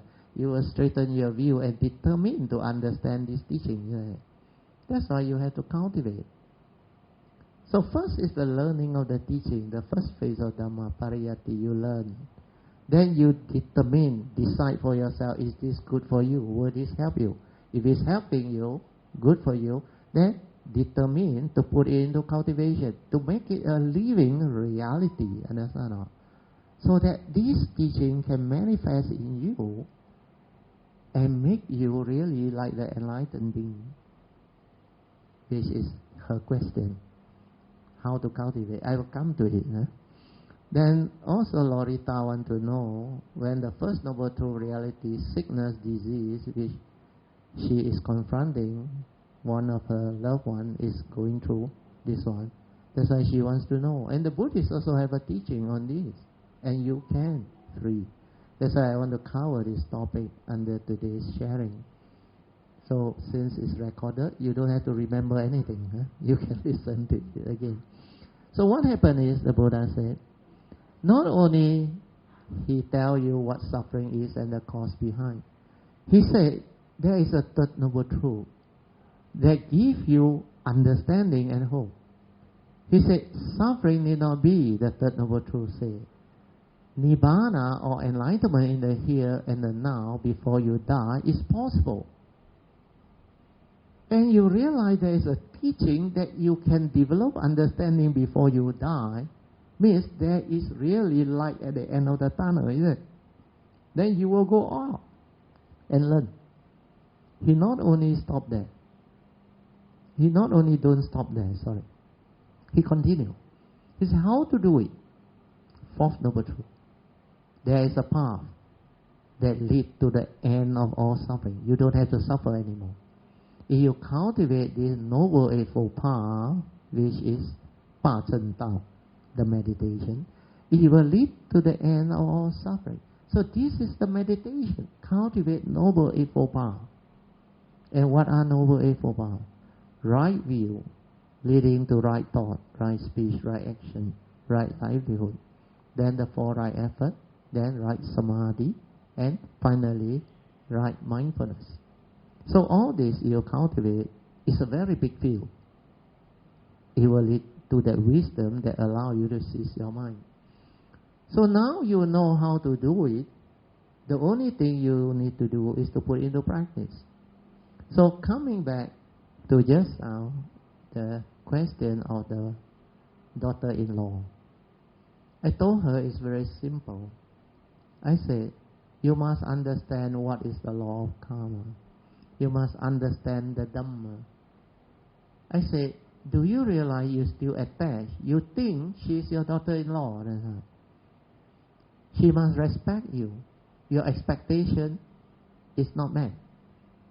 She must behave in certain manner. But you are you. She is her. To me, she is just the way she is. Because she came from that background, uneducated, she is like that, she will behave like that. Understand it? So you cannot accept her for what she is. You want things your way, which is not possible, where it's not nature's way, you will suffer. Then he looked at me. Then don't do anything. I said, no. If you don't want to get yourself entangled, please listen. This law of karma is very profound. He, the daughter-in-law, has her own karma. If she respects you, serve you, she developed these merits, understand? Then in future, she will have daughter-in-law that serve her, respect her, and do all this. You, because in the past, certain life, you also did the same thing to your mother-in-law. So now you become the victim. You kena this condition. You want to blame people. Then she looked at me. You 这样回事咩? Go like that one咩? I say it's not a belief. This is kind. Why I don't kena, you kena? Why my wife don't kena, you kena? Why other people become like that? Other people don't become like that. You find out yourself. Then he said, what must I do? That is a standard question again. I say, you don't want to learn, you cannot understand. What must I do means asking for knowledge. Understand? Means you don't want to understand. Not what must you do. You must understand all this, then ask yourself, if I were to follow the Buddha's teaching, the answer is very clear. Don't cling, don't attach. Not what you think. That's why you have to meditate to realize this, not as a theory. Otherwise you cannot do it. Then I say, maybe that one is more difficult.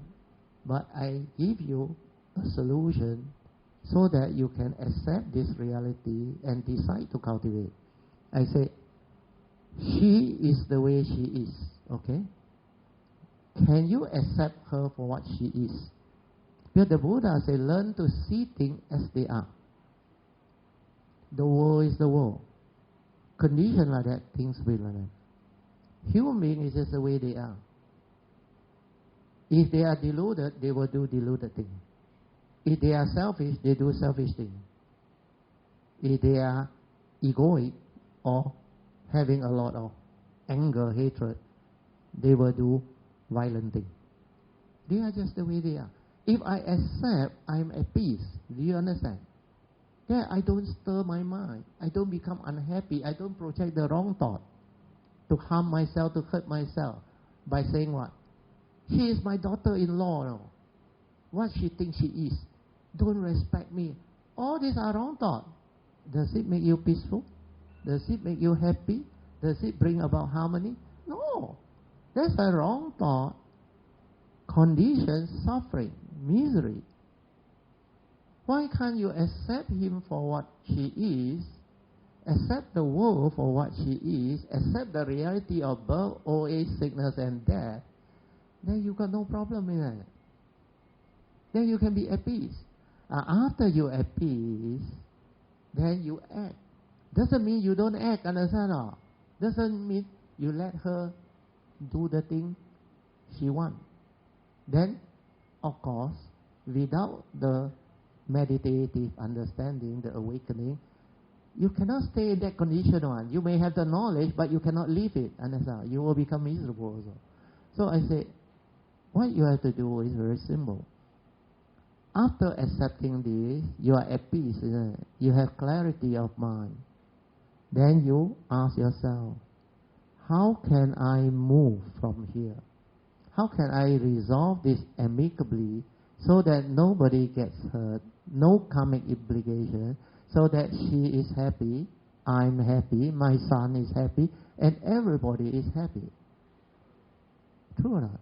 He said, yeah, that is what I want to learn. So, again she asked, how?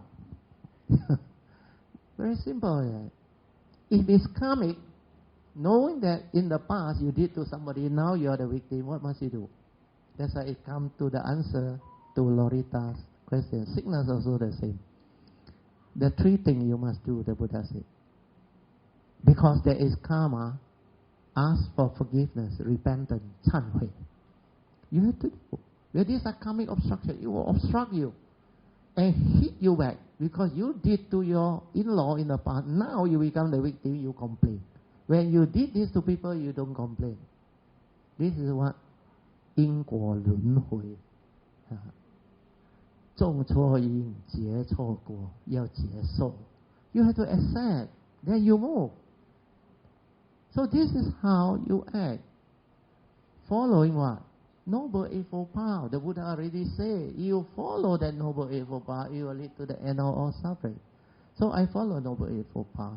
First is right view with regards to law of karma. And now I know why it's like that. So I cannot complain anymore. Yeah. I cannot stir my mind and react to situation anymore. Yeah. No more remorse, nothing. No negativity. I accept. Then I do what I have to do. Chant faith. Ask for forgiveness. Break the karmic obstruction. Then vow not to repeat all this wrong thing by following the advice of the Buddha. To avoid all evil, keep the precept, cultivate goodness, wholesomeness, following Noble Eightfold Path. Then meditate to realize the wisdom. If you do this, you become a true cultivator of the way. Means you are a Dharma practitioner. 你是修行者 understand? Dharma practitioner. And when you start to follow the advice of the Buddha and cultivate, you develop a lot of merits, a lot of wholesomeness. Then you invoke power of merit. It's all in this chanting book. On page 18 or what. Joyce, I will give you a copy. You don't have. So what happened is, this particular teaching is so important, so valuable. After you have all this merit, so merit is like spiritual money, understand? Spiritual money. So when you have spiritual money, like our worldly society, when we have money, we can make use of money. If the user of money has the understanding, money become good, money become wholesome. You can use it to help people, to do generosity, to develop a lot of wholesomeness. But if you don't have money, there is a limit to what you can do with it. So spiritual wealth or money is the same. When you cultivate, you develop the 10 meritorious action, you develop spiritual wealth, then you can channel this money. Whatever money can bring about, you are capable of doing it. Like you want to buy this house, you can buy. You want to buy a TV to have a good life, you can. You want to fix aircon for your loved one, you can. Well, these are possible. But certain things you cannot know. Like I saw that girl very pretty, I want to marry her. Cannot. Well, there is no condition. Money alone cannot get you that thing unless that girl wants your money. But certain things which is impossible, you cannot. Like you cannot invoke power of merit. By the power of this merit, I want to be enlightened immediately. You can. There is no such thing. You need causes and conditions. So this spiritual wealth that you have cultivated, you invoke power of merit. By the power of whatever merits that I have cultivated or developed, may it arise the causes and conditions for me to recover to good health, so that I can gain back my life. This is for your brother-in-law, Lorita. This is for your brother-in-law. You invoke power of merits for causes and conditions for him to recover to normal health and good mind state, so that he can continue with his life. Understand? So invoking power of merit is very important, very, very important. So it's like you channel your spiritual wealth towards whatever you want. Then the Buddha also teach, you can recite, Itmina punyang kamina, mami bala samagamo, satang samagamo hotu, yawa nirvana papiya. By the power of whatever merits that I have developed or understood, may arise the causes and conditions for me to always avoid the foolish, meet up with the wise, so that enlightenment in the here and the now can be realized. This is what you can do. So that will cover the topic I want to speak today. I hope I didn't bore you for the last 1 hour. So sadhu, thank you so much. Sadhu, sadhu, sadhu. 你说你要问，你有东西要问我是吧？Yeah, she said she wants to ask me certain thing. I am in the Mahayana group. No problem. Yeah. 你懂往生西方极乐世界。呀，懂。经里面，阿弥陀佛经里面呀7天 ，OK，7天一直念那个阿弥陀佛OK，肯定去西方极乐世界。OK， 这样做啊 OK， 你有时间听吗？我在这边。OK， 你坐在那边，我解释给你听。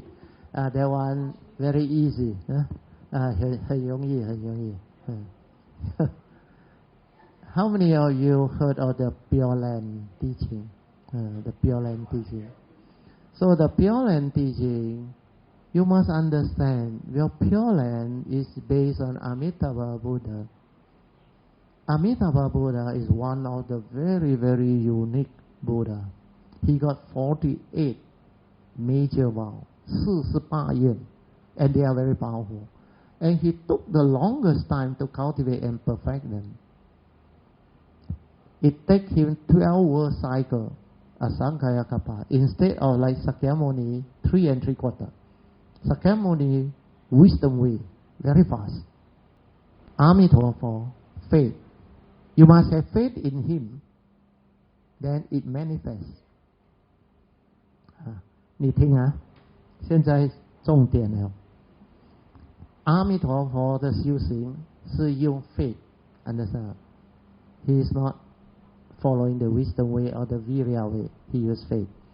And because he did the perfection for so long, he has such parami, he can create that vow that enable him to create pure land. 净土. You heard of 净土, yeah? There is a famous saying under Pure Land.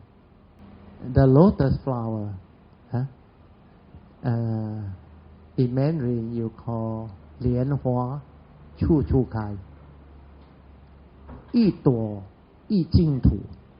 You heard of that?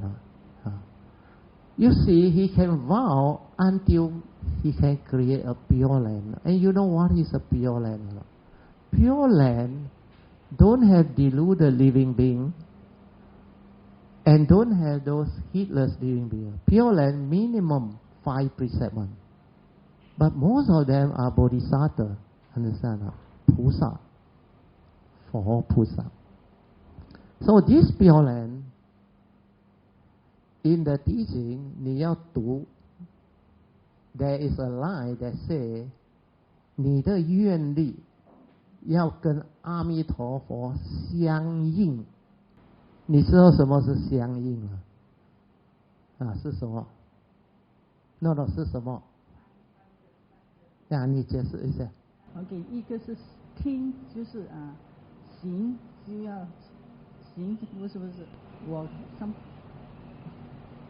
的意思是说，他希望我们有这个3个东西，就是可以往生西方极乐世界。相应就是要有信，要发愿，要行，就是3样。对 ，very good， 做得到就成功。他讲的一定 manifest。7天，对，会 manifest。7天里面你要睡觉，你要睡觉了。最重要就是你的 faith in him。When you have faith in him， 你发愿 ，the vow will take you there，understand 啊？你不要去用你的脑袋的 thought process 去到。How can 7天往生极乐世界？意思是说，你7天。Yeah，it's okay。意思是说，你如果有7天，7天里面不断的是念这阿弥陀佛，不断的去想。我的疑问是说，7天每个人都可以，但是当你睡觉的时候，你不可能念这个阿弥陀佛。所以我已经讲了咯，你用那个念头去想哦，修行是正念，对，不是念头 ，understand awareness. 对 So when you have the faith, is 你的自信有那个 faith， then 你的愿力是你的 sincerity， understand? When you are sincere， 你发愿，那个愿你是 invoke power of merit。对，明白。Whatever power of merit， 你发那个愿 ，and 那个愿力 will go into the nature's law and 相应 with Amitabha's vow。Then when it 相应 ，your cultivation will be automatic。你不用去 worry about 睡觉啦，不睡觉啦。好像我跟 DK 讲，你修到那个正念的时候，不用睡觉，你躺下去，肉体 rest， 好像睡觉 ，but 你的正念还在。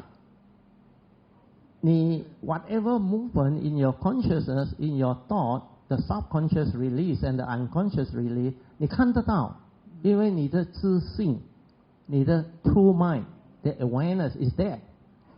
Then, when it ceases completely without thought, without movement, you also know there is just awareness. Then when you wake up， 那个 thought， 那个 consciousness 连就起来了，好像我没有睡觉一样。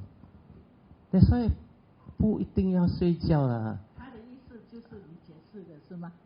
不是说我解释的，做得到。抓得到。But 你不要去来用那个念头啊，去想到这么复杂。你要有 faith， 再发愿，他的修行就 automatic 了。所以他的愿力很厉害。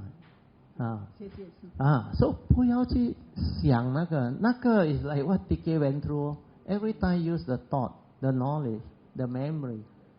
Try to understand what the enlightenment is.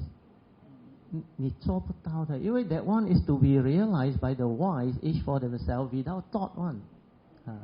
But 要了解不是不能，可以。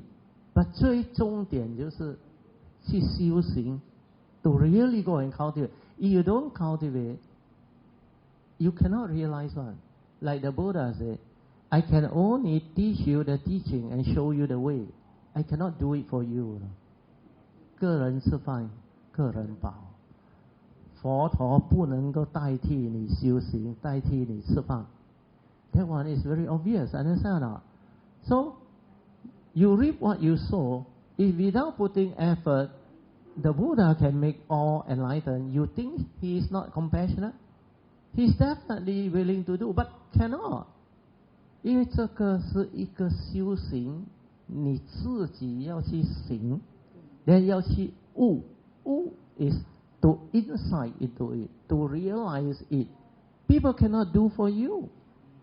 That's why 你要去行 ，and the 行 is from the 六祖慧能的teaching。它有 three hallmark， 无念。无念 is no thought. So first one is awareness. When you are without thought, you already aware. 无念。Then 无相。无你我相 means 无众生相，无这个宇宙宇宙 everything. There is no mark of a self cultivating, no mark of others, no mark of Dhamma, no mark of existence. Everything is the unconditioned. Then the third hallmark is 无住 no dwelling. The mind must not dwell. 那个mundane mind， 那个凡人的心啊 or we call it mundane mind 叫咩？凡心啊，okay. This mundane mind is your thinking mind, understand? That one that create the 五蕴 one, that one is the mundane mind. 那个不是你的真心。So 起念。起心动念，你听过吗？就是那个 Dhammapada verse 1 and 2。Mind is the forerunner of all things. When mind arises, all things arise. 起心动念头。That's why the teaching come. And this mind is very powerful. Whatever you do, follow you. This is karma, moral causation. So 起心动念，无念。What is 无念？Yeah, what is 无念？因为我觉得是空性。对，那个是佛法的语文。真正悟到的时候，你就了解。一起心就动念。我如果无念，我就没有起心吗？对不对？你就悟得到那个真心。无念就是真心。Understand? That is how you awaken. So I hope, you understand. 阿弥陀佛，萨埵。你有缘分你慢慢去修。你要跟这个谈多，那不是很好。你要谈多一点，你们同一样的问题，but 你的问题是 not so bad as 他的是前世因来的，他是做那些teaching以前的 thought based knowledge based but 他也有缘分，跟我的nature有缘，也是跟佛法三宝有缘的，所以他遇得到我。without 这个 tree 我还没有见过他的，他是自己找到了，找上门了。他有智慧。他不是有智慧，他前世遇到，所以我讲的那个经典那个佛法有certain part他一闻到他好像哇，这个很好这个真的。he 听到那一句 the living dharma 能够 really develop the understanding in life the living dharma, not the theoretical dharma. 学了不能用了 cannot apply to life. 你 repeat 我所教的是什么？你所跟我们讲的是不是唯系性唯系性。什么是唯系性？唯系性就是说 very detail of everything. Yes, 唯系性。Okay, why not I explain to you this way? For your information, I am English educated. I never study Mandarin but very funny, like from past life, I can understand the Dhamma spoken by all the other master, especially Xuanhua Sangren. His Mandarin is very deep but the moment I listen, I understand what he say.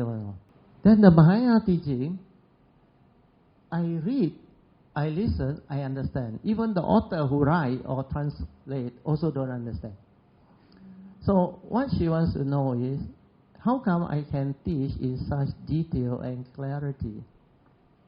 The wisdom has to be very stable before you can really share. And to share it with this clarity and understanding applicable to life, you need people who has developed the cultivation very, very long already. Then they come this life, because 1989, when I connect and realize this, until now it's 30 over years. That's why I can share this. I don't have to prepare anything. I don't have to remember anything. I just speak. 这个佛法是正法 because I was requested by one of the great beings, actually 是弥勒佛，他来2008，他的 nature manifest， 他求我做一件事，我说你是佛，不用说求你 instruct 我就做了。他笑住很大声，你知道吗？那个 laughter 就是阿弥陀佛的那种 laughter 弥勒佛 sorry 弥勒佛的那个 laughter。他说 as he speak 那个口那边那个 golden words 一个字一个字现下来那几个字我还懂Of course the voice also follow. As he speak, the Mandarin word in golden letter manifest. 请你把正法传下去 ，repeat 5 times in golden words 那个时候我就讲你是佛不用多客气 ，instruct I will do。that's why 我就接受他的那个 request 我说 OK 了，我就出来了。Not a dream, is before I wake up when I was meditating. Before I wake up, the message came. Very vivid one, different from dream one. It just manifests. Then after that, very funny, a lot of things happened. People came and asked me to share the Mahayana teaching that I normally don't share, because these are very profound teaching, very difficult to understand. Then after that, people come and request for the Bodhisattva. Wow, 菩萨道 Most of them very contented with the sainthood way. Sainthood way, you know, 声闻声闻他能够悟到那个四圣谛 realize the four sainthood way to be a first stage of sainthood, Sotapan, Sakadagami, Anagami, and Arahant. They already very happy.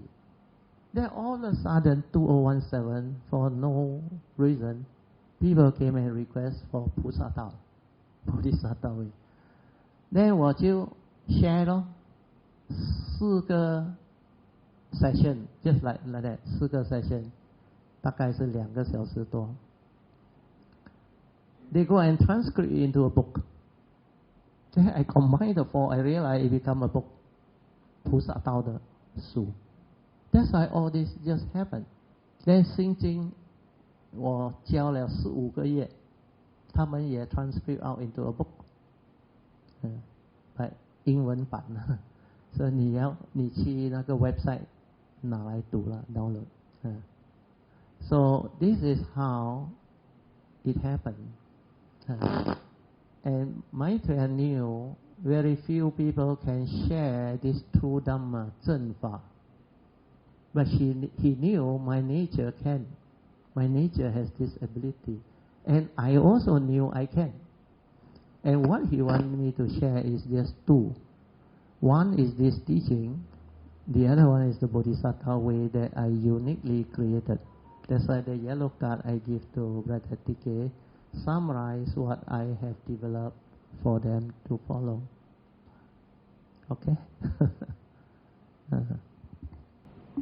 Just one question. Just now you talk about the Pure Land, right? And how does one know that you are being connected? Because you say you practice, you find that you do all those things that you mentioned. Right? Sadhu to you for the good question. Normal human mind want to know that. But what is more important is Amitabha's cultivation is based on faith. You must have faith in him. If you don't have faith in him, this doubt will arise, this thought will arise. Then you can never link. The Xiang Ying, you can never link. Because he needs faith. He needs 100% faith. You have to trust him. Have faith in him. Just like the Buddha. How we develop faith in the Buddha? Not by believing him. By understanding that he is very unique.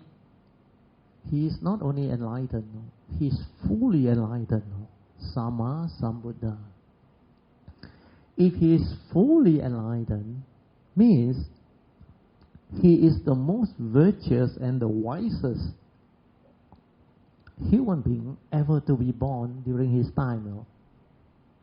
To have him as your teacher, as your guide, will you develop the gratitude and the faith? Your faith in him will be very strong, isn't it? You not only get a teacher, the world wisest and the most virtuous teacher who has perfected, and is a Sama Sambuddha. That type of faith is unshakable.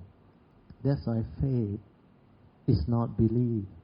Faith is after I understand his teaching. After I understand what he has gone through in the cultivation and the practice, and after I have realized this teaching is so powerful, so unique, so useful to save mankind, that's why 度众生无量无边度. That's why the Dhamma is very unique. And your faith has to be very strong. If you don't have that strong faith, it cannot 相应, match with his vow. You know what are their vows or not? Like Kuan Yin, yeah, also their vow. Why Kuan Yin, they say, 大慈大悲观世音菩萨. He is the most compassionate and loving. He has a vow. Whomsoever who call upon her name sincerely, with faith, there will be a manifestation. He will respond. You think Kuan Yin so free? Everybody sincerely with the faith request, she responds. You think possible or not? The whole universe is full of billions and billions of people. How can Kuan Yin be so magical? 这么灵啊, like my mother used to say. My mother had faith in Kuan Yin, very strong faith. And she take me to all the temple. I cannot bow to all the deity. I can only bow to Kuan Yin and the Buddha and the four 地藏王, Pu Xian, Wen Su, and also the other one is what? Kuan Yin. No, not Minerva. No, the four Bodhisattva. 那个还有一个普贤是 on the elephant one. The other one is wisdom one. 文殊, then 地藏王. You see, what is important is when you have the faith, then it will connect, 相应. Then the vow will take you. So for Kuan Yin's case, you know how it happened. She was able to perfect her perfection, virtue, and wisdom and understanding, because when she came out with the Heart Sutta, it helped enlighten a lot of beings to become Sama Sambuddha. That's why you recite the Chanting towards the end.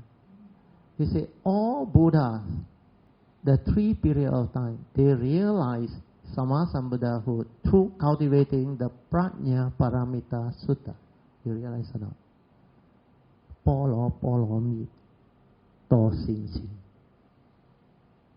Because of that merit, he invoked all this vow, and it become a nature's law. You know what is a nature's law? So Kuan Yin's nature is not Kuan Yin. 她的 nature, spiritual nature.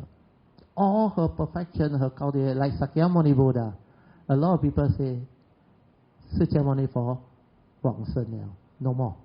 No, the nature is still there. Sakyamuni Buddha's spiritual nature still there. His perfection, everything is still within the nature's law. So for Kuan Yin, it's the same. The nature is still there. When his vow become a nature's law, that's why he sincerely requests through faith and sincerity, it will connect to the nature's law and respond. Kuan Yin don't have to be everywhere. You think he got so much time to know all of you. No such thing. And this one, since young, I know. I never doubt. Why? Because my past. I know this is possible. I know all this can be done. That's why I don't use the thought. Well, this is memory, limited. This one cannot realize the Dhamma, the truth. The spiritual field is very wide, very different.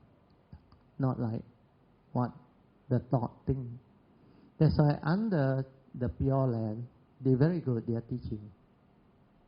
Because people ask me, the Teoh, Pure Land, chan, also can you get enlightened, man? no need to meditate. Don't have noble eightfold power, everything. They tell me this.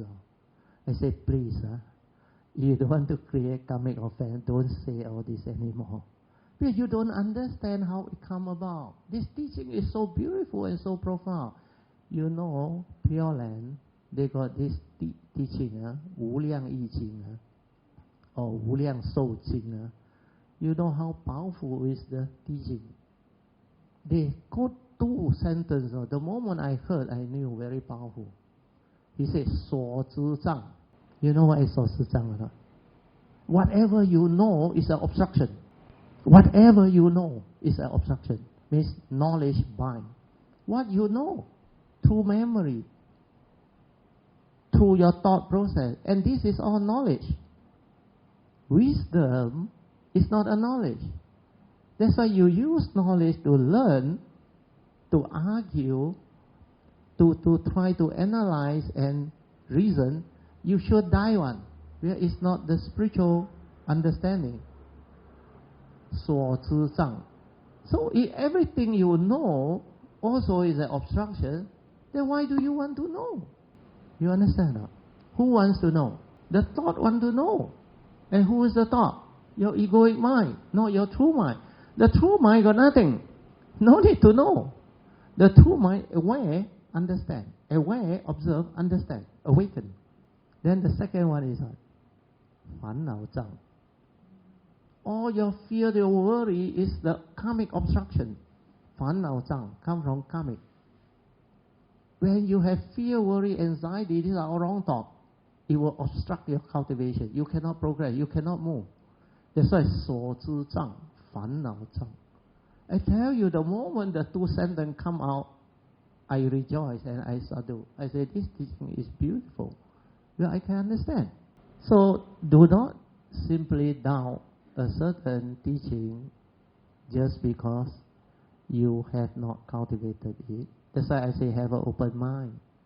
Listen with an open mind. If you don't know, like my daughter said, let it be. Understand or not? Maybe later on when I know, I will have a different understanding. If I don't know, I admit I don't know. Just let it be. Oh, rejoice, sadhu.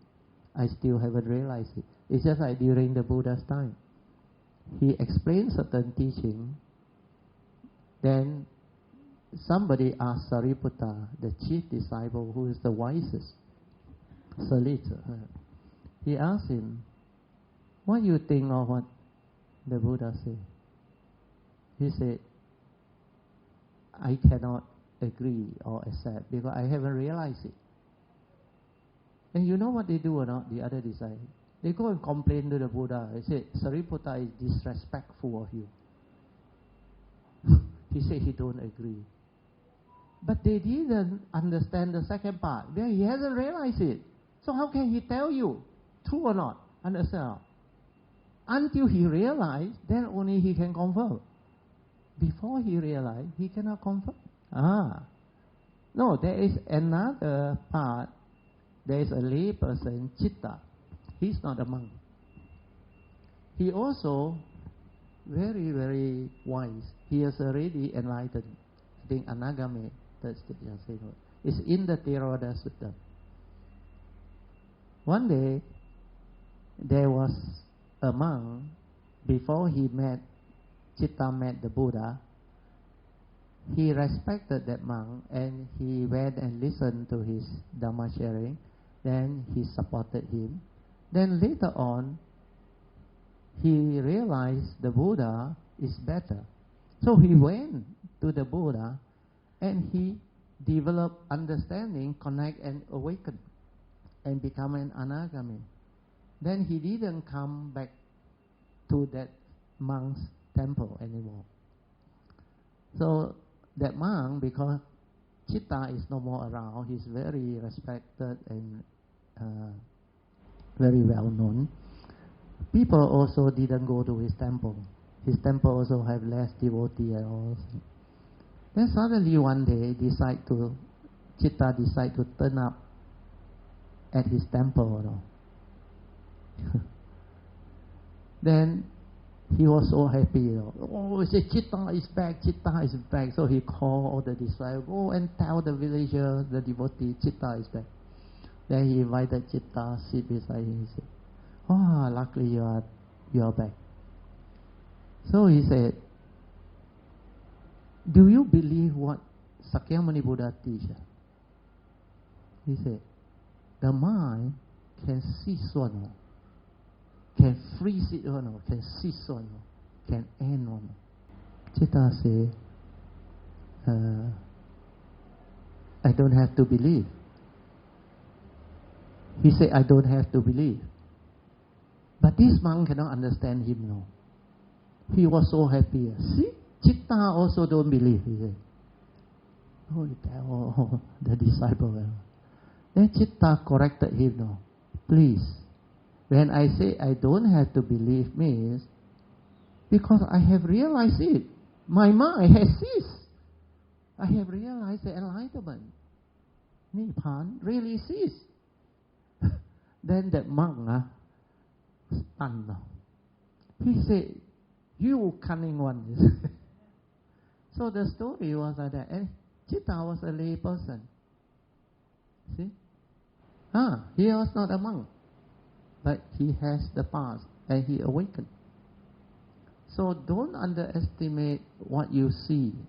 Externally does not reflect the inner. The inner you need to listen with the understanding to judge yourself, to assess yourself.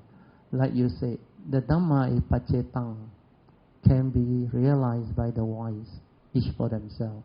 That ehi pasiko, which you say, can be investigated upon. Where it stand up to investigation. So the Dhamma is very, very beautiful when you understand. Okay?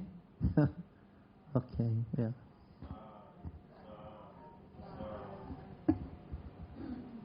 This is a very great opportunity for everyone here. So please don't miss your chance to ask any questions. So, the youngsters, any questions? The 4 foundations of mindfulness, the last one being mental object.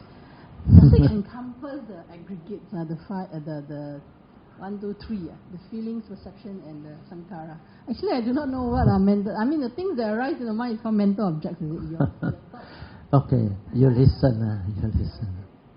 A lot of people, very funny. They're very interested in the 4 foundations of mindfulness. They think, 你了解吗? 4 foundations of mindfulness. 思念处. A lot of cultivators, they think they straight away want to go into the 4 foundations of mindfulness. Where the Buddha say in the opening sutta, Ekayano bhikkhave bhikkhu. O bhikkhu, the 4 foundations of mindfulness is the only way out of suffering. So everybody get excited for the overcoming of sorrow and lamentation and all suffering, namely the 4 foundations of mindfulness. But these 4 foundations of mindfulness, you are not supposed to cultivate so early. You look at the Avijja Sutta. There are 10 steps. I sent out the sharing too. I gave that talk that day. You listen to it again. The Avijja Sutta is a sutta on ignorance. The Avijja is ignorant. The Buddha said, how does ignorance come about? There is this Avijja sequence. Because you have the 5 mental hindrances, that's why it conditions ignorance. Okay? And how did the 5 mental hindrances come about? Because you lack faith in the Buddha, Dhamma, and the Sangha, and you don't know this teaching. Then finally, it traces back until the last one that started this cycle, avijja. is because you don't have Dhamma friends. When you don't have Dhamma friends, what he means is true Dhamma friends for you. You will not have the opportunity to listen to the true Dhamma. That is the enlightenment sequence. So when you have Dhamma friend, you have opportunity to listen to the true Dhamma. Like today, you are no decay, you have the condition, you can listen to this type of true Dhamma. When you listen to this type of true Dhamma, you will develop the faith in the Buddha and his teaching, and the enlightened disciple of the Buddha. Then you take refuge. Then you cultivate diligently. Okay. Then it will arise certain initial wisdom, which is the fourth step. Initial wisdom is yoniso manasikara. Wisdom at the moment of sense experience. At the moment you see something, hear something, smell, taste, tactile, feel or think, this wisdom spontaneously manifests. No need to think, not from memory. Where you act according to the understanding from that nature. You not from memory. So yoniso manasikara, when they are there, then you can cultivate the daily mindfulness to develop the fifth link, which is sati sampajana. Sati sampajana is part of the first foundation of mindfulness. The Buddha said after you develop anapanasati to train your mind to be mindful, then you develop mindfulness of the four posture. After that, mindfulness of all action, all movement in the present moment, which is sati sampajana. So when you develop this sati sampajana, means you have mindfulness and clear comprehension of every moment and every instant of your conscious mind. So when you do that, you will definitely transform. Then he said, step 6 is the next one, where you have sati and sampajana, clear comprehension, mindfulness. You are incapable of breaking your precept. That's why there is sense restraint. So, when you have sense restraint, then the next step is step 7, the Buddha said, you are incapable of doing wrong. You can only come out with the right thought, right speech, right action. This the 3 way of right conduct. That is step 7. After this step 7, when you have this 3 way of right conduct, then only you can do step 8. Cultivate the 4 foundation of mindfulness. Why did the Buddha say that? It's very clear in his teaching. The Buddha said, if you are Sotapan, even first stage of sainthood, you will never break your precept. You realize that? So after the step 5, where you are unable to break your precept, when you have sense restraint, means you are at least a Sotapan. Then when you are able to come out with the 3 types of right conduct, right speech, right action, and right thought, then you are at least a Sakadagami. Then only you go to cultivate 4 foundations of mindfulness. Why? There are 2 reasons. In the Satipatthana Sutta, the 4 foundations, the Buddha always starts with this sentence: after overcoming covetousness and greed, then only you cultivate 4 foundations of mindfulness. What is overcoming covetousness and greed? Grief is to become sorrowful, understand not? Have fear, have lamentation. Then covetousness is steal, grasp, cling, but not the very subtle one. The strong one, no more. Means you do not have covetousness already. And you look at the 10 fetters to become enlightened. The first stage of sainthood overcome the first 3 fetters. First fetter is Sakayaditi. Second fetter is you will not believe in the rites and ritual. Okay. The third one is your faith in the triple gem is always there.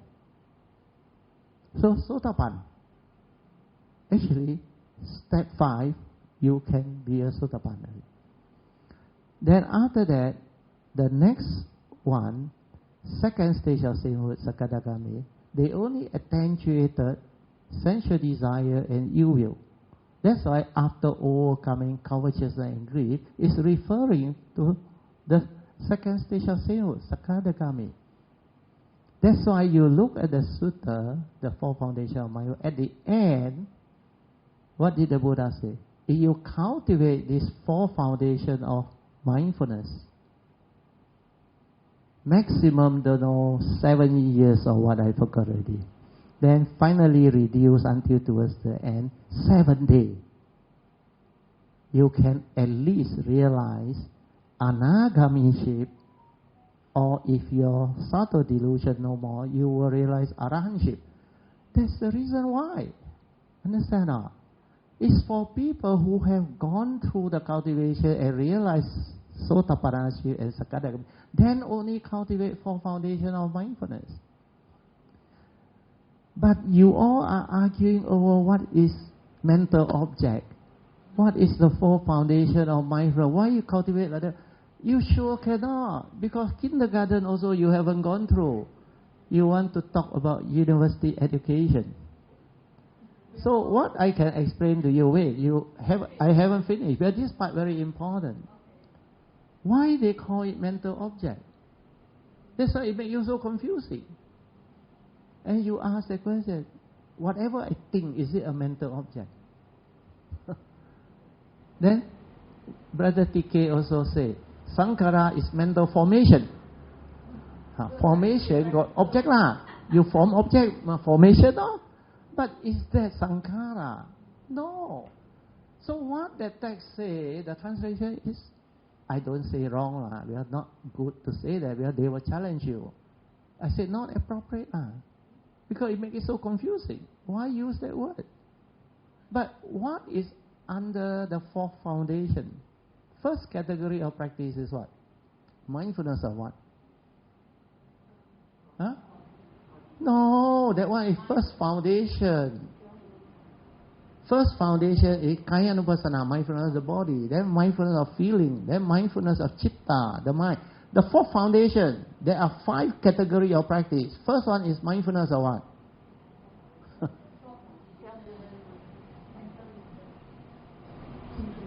Mental hindrances, which my wife mentioned, or you mentioned, Poche mentioned. Yeah. So what is mental hindrance? It's the essential Dhamma that the Buddha teach. You understand or not?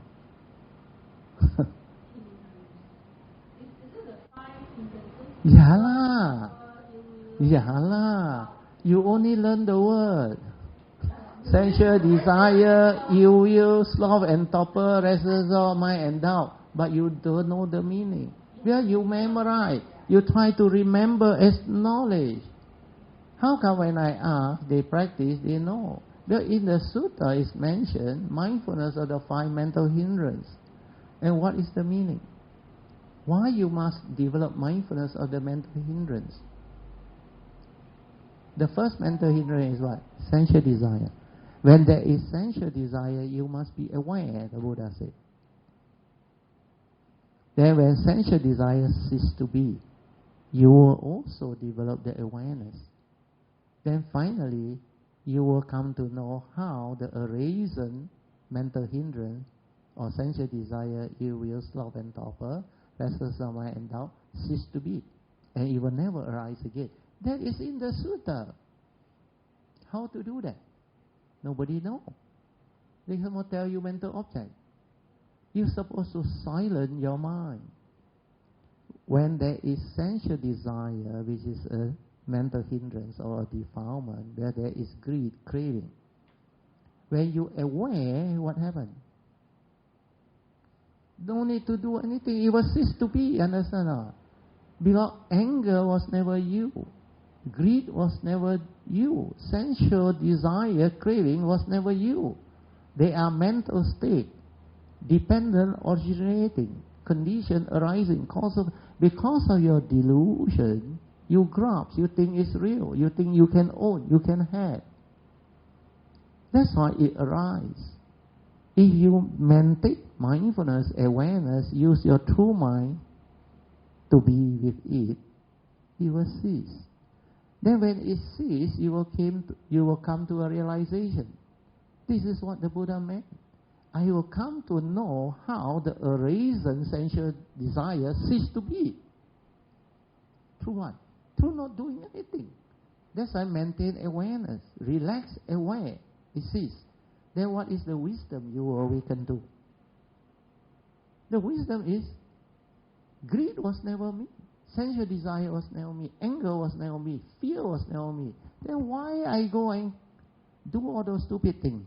You will meditate so many years, still got anger, still got fear, still got this, still got that. You are clinging to the aggregate without understanding the Buddha's teaching. The Buddha already said the 5 aggregates of form and mind are empty. They are impermanent. You attach and cling, it leads to suffering. You somehow attach and cling and hold on to this, and that's why you cannot free. So when you silent and realize it ceases, you come to awakening. Before my mind stir due to this wrong view, wrong understanding, or habitual tendency, because the habitual tendency, you are so conditioned, you will react and stir based on what you see, what you hear, if they are not in accordance with what you want. That's why you say cannot root out. Not to say cannot root out, because when it happens, you never stay with it in awareness. And weakness is ceasing. If your weakness is ceasing, then you realize, hey, like the Buddha said, exactly. This wrong thought, which has the evil roots of greed, hatred, and delusion, like anger, fear, worry, anxiety, sorrow, they are not me. They come and go. And I didn't die. So, because of that, they must be dependent, originating, condition arising. Otherwise, they cannot arise. So, you trace the origination factor. There are 5 ways to overcome unwholesome thought, the Buddha teach. First 2 ways is mundane. Think of the opposite direct thought. Then think of the consequence of holding on to that wrong thought. There is an evil thought, it will lead to evil coming. So you are determined to abandon it. But the third way is to maintain mindfulness, awareness, don't do anything. Then the 4th way is to continue to trace the origination factor. How did sensual desire arise? How did fear arise? How did anger arise? Usually when I meditate, I know a thought comes out, so I can say that I fear. So I say, fear, I can see you, you know. So after saying fear, I can see you, the fear, of course, is a defilement, it will disappear. But I was taught to also investigate how it come about. I don't know how to investigate. It's very easy. Because you are using the thought. That's why you cannot trace. When you are completely silent, like the 4 aggregate of mind, I really say, don't go and memorize the knowledge. Silent and find out yourself. Understand not? Why did they say feeling? Do I have that aggregate? And then you really feel it, then you know your mind can do that. Understand not? When you really understand what perception is through the senses, when you see it, witnessing it, realizing it, that is the real understanding that will stick. No need to remember. So all this is the same. You hear, you want to know, you ask, you create your own problem. You don't even know mental form. Their words are so inappropriate and contradictory. The 5 mental hindrance is the first category. After that is the 5 aggregate of form and mind. Then after that is the third one is what they call trace. Trace means mindfulness of the 6 internal sense bases and the 6 external sense bases. That is the third category of practice. That is how you trace.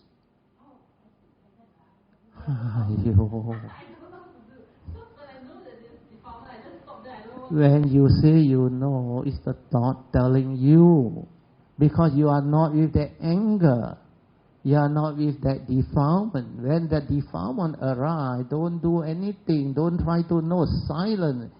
And stay with that emotion until it ceases. That is how you meditate. Aware. No, stay with it. When that emotion arises, silence everything, don't try to do anything, feel it. Stay with it, be with it, one with it. Can you do that? Well, what has been taught is fight it, suppress it, control it. What you mean by you stay? You stay means the thought stay. Yeah, right. Don't. You. You can see means the thought is see. What I'm trying to tell you is relax into it. Let it manifest. Forget about all this. Because you don't even know what are you doing in the name of meditation. Pardon me for saying it. Because when you know what you are doing in the name of meditation, all these questions disappear. In the teaching, what is the first thing that the Buddha wants you to understand? The section on mindfulness. Verse 21, 22, 23. Mindfulness is very important. That's why he said, apamada, heedfulness. Heedfulness is the path to the deathless. The heedful never die. Whereas heedlessness is the path to the dead. The heedless are as if dead. So this is the beginning of his teaching. If you are not heedful in the midst of life, you forget about meditation. You don't stand a chance at all. You cannot awaken. The spiritual awakening is not there. You are as if dead, spiritually dead, although you are conscious as a human being. So, based on that, what must you do? You must cultivate heedfulness. Are you developing heedfulness? And what is heedfulness? Dhammapada verse 23. The constantly meditative, ever mindful, steadfast one will realize the supreme enlightenment, which is Nibbana. What is ever mindful? What is constantly meditative? These two combined is heedfulness. So to be ever mindful, you have to cultivate, to stabilize your mind, to be mindful first. Means relax and maintain awareness without thought. That is mindfulness. When thought is there, you cannot be mindful. That one also you don't do what you want to know. That's why you all went the wrong way, thought-based. You cannot come out of it.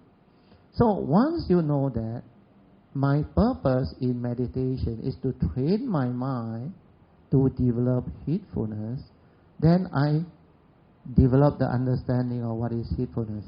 To be heedful, I need two aspects of training. Ever mindful. So first, if I don't train my mind to be aware, to be mindful without thought, I cannot stabilize it to be ever mindful. True or not? Then if I don't have this mind, I cannot meditate.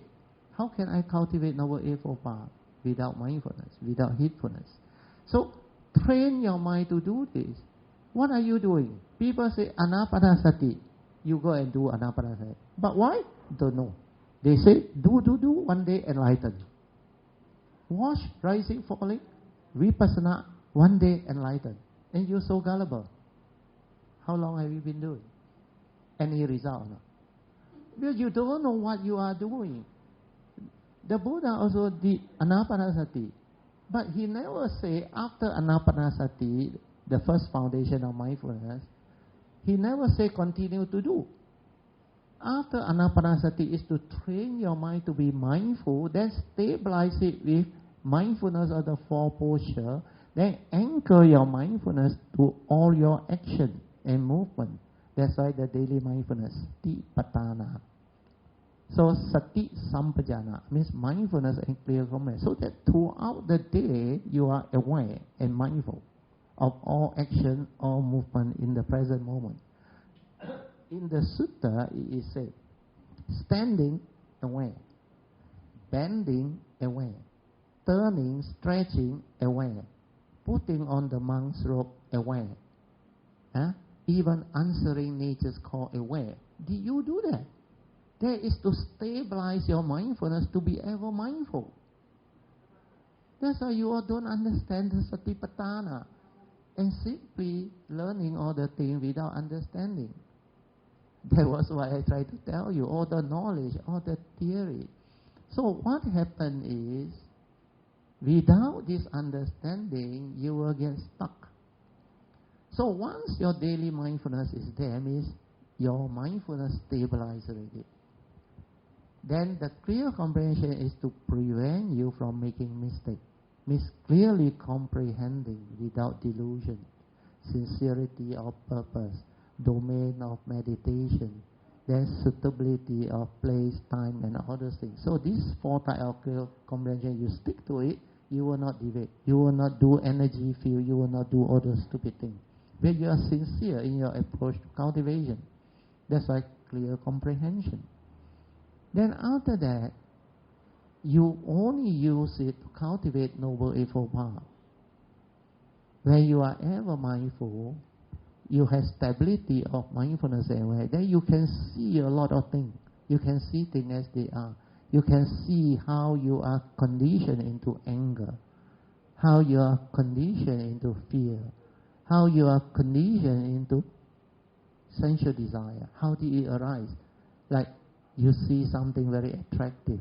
The craving is there. You want to own it. You want to possess it. That's how sensual desire arises. So, how to trace? When you're silent, you try to be with the moment when there is this craving, sensual desire. Then you realize, hey, when I saw that thing, this craving arises. This sensual desire arises. Then for anger and hatred or resentment, like and there, when I hear something I don't like, then it arises. Then fear. When I recall something like phobia or certain type of experience that I have fear before, like your scars or memory or other thing, then you realize it conditions you to have fear. That's how it started. So it's from the sense basis.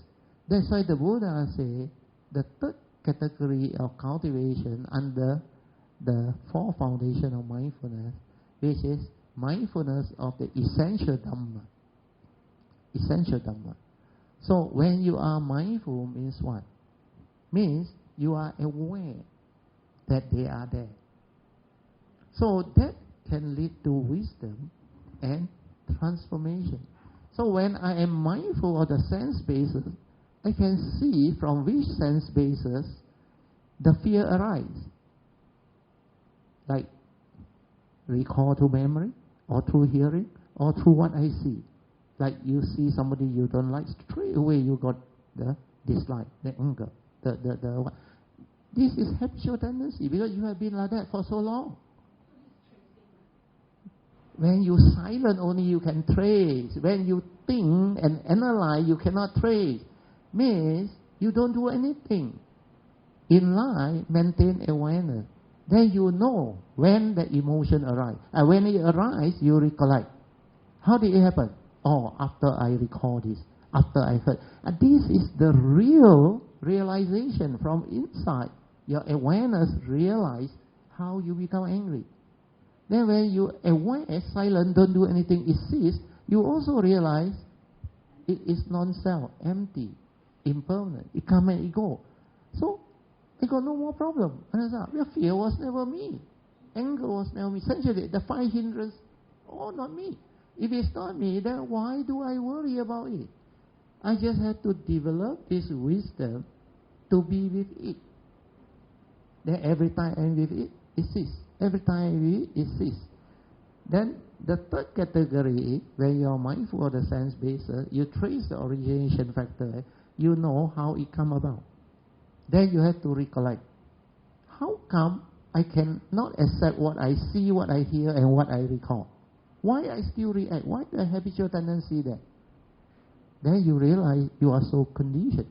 Your belief system, your insecurity, your scars of memory, your conditioning, your whatever influence that you learn, your knowledge, all this is the one that condition you to stir your mind and react. So how you overcome this? You have to straighten your view to reverse all this. Unless you do that, cultivate according to the Buddhist teaching, you can't. And your problem is you lack Yoniso Manasikara. At the moment of sense activity, when you see something, that Dhamma wisdom doesn't manifest spontaneously. That's why you cannot cope. That's why when you don't have that, it will draw you. It will create suffering in you.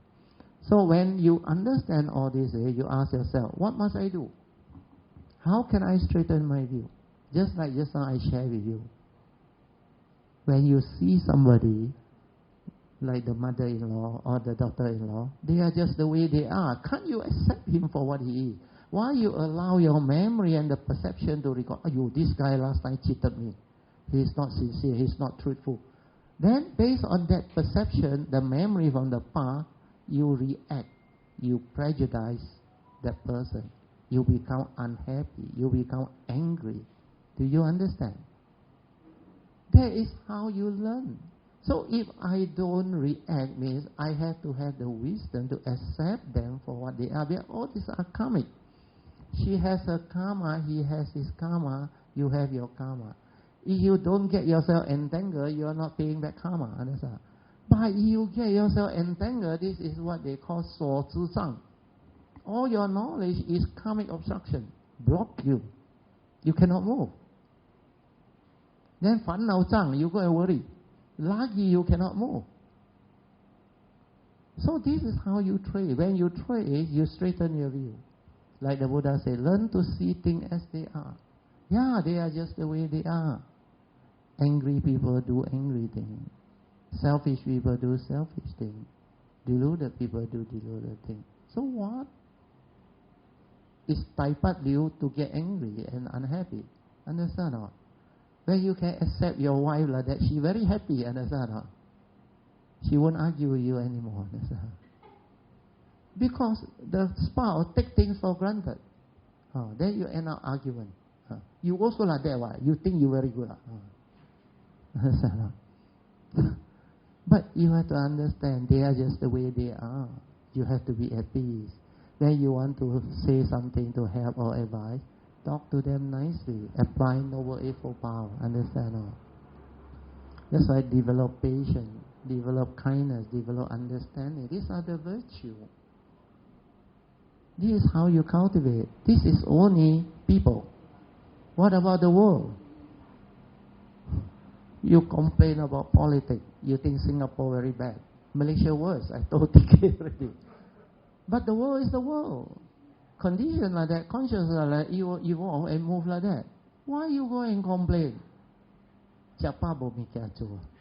Understand? Go and discuss.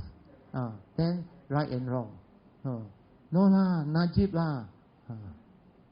Does it benefit anybody? You create more anger, more unhappiness. If you want to share and contribute, take care of your own cultivation. Develop the understanding. If you are peaceful, you follow the advice, you cultivate, your wisdom, your nature, your understanding will shine forth like the fragrance of the incense, far and wide. And when it shines forth, it will start to contribute to the totality of consciousness. But you need more and more of this enlightened being or cultivator. Now it's so small, 0.0001% also don't have. So how to reverse this consciousness? This consciousness is just the way it is already. You need more people with this understanding. That's why you need more bodhisattva, great beings. You need the sasana. Okay? So now I hope you understand.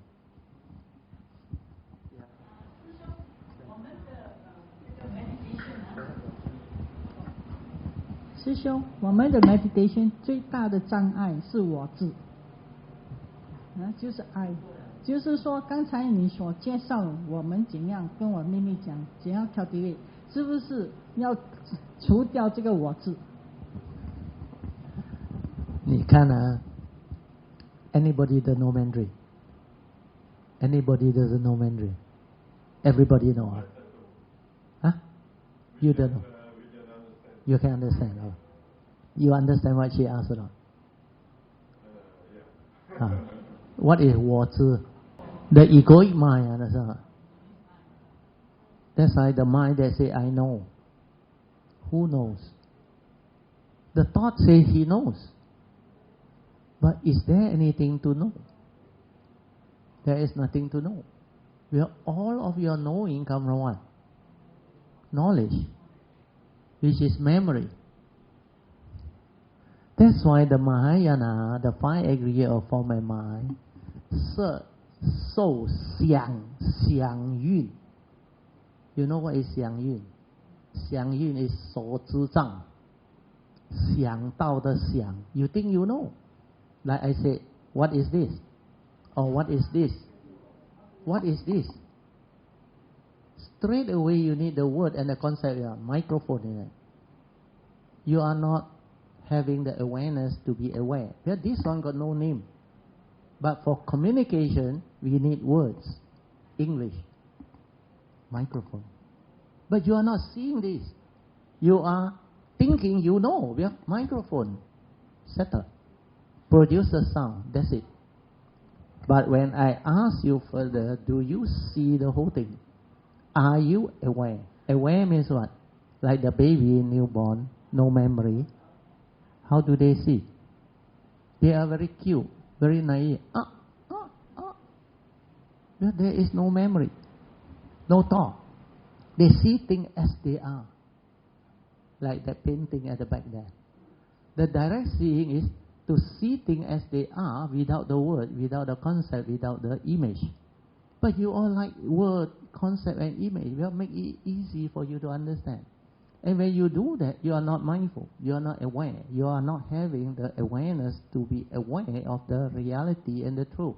That's why you cannot awaken. 明白吗？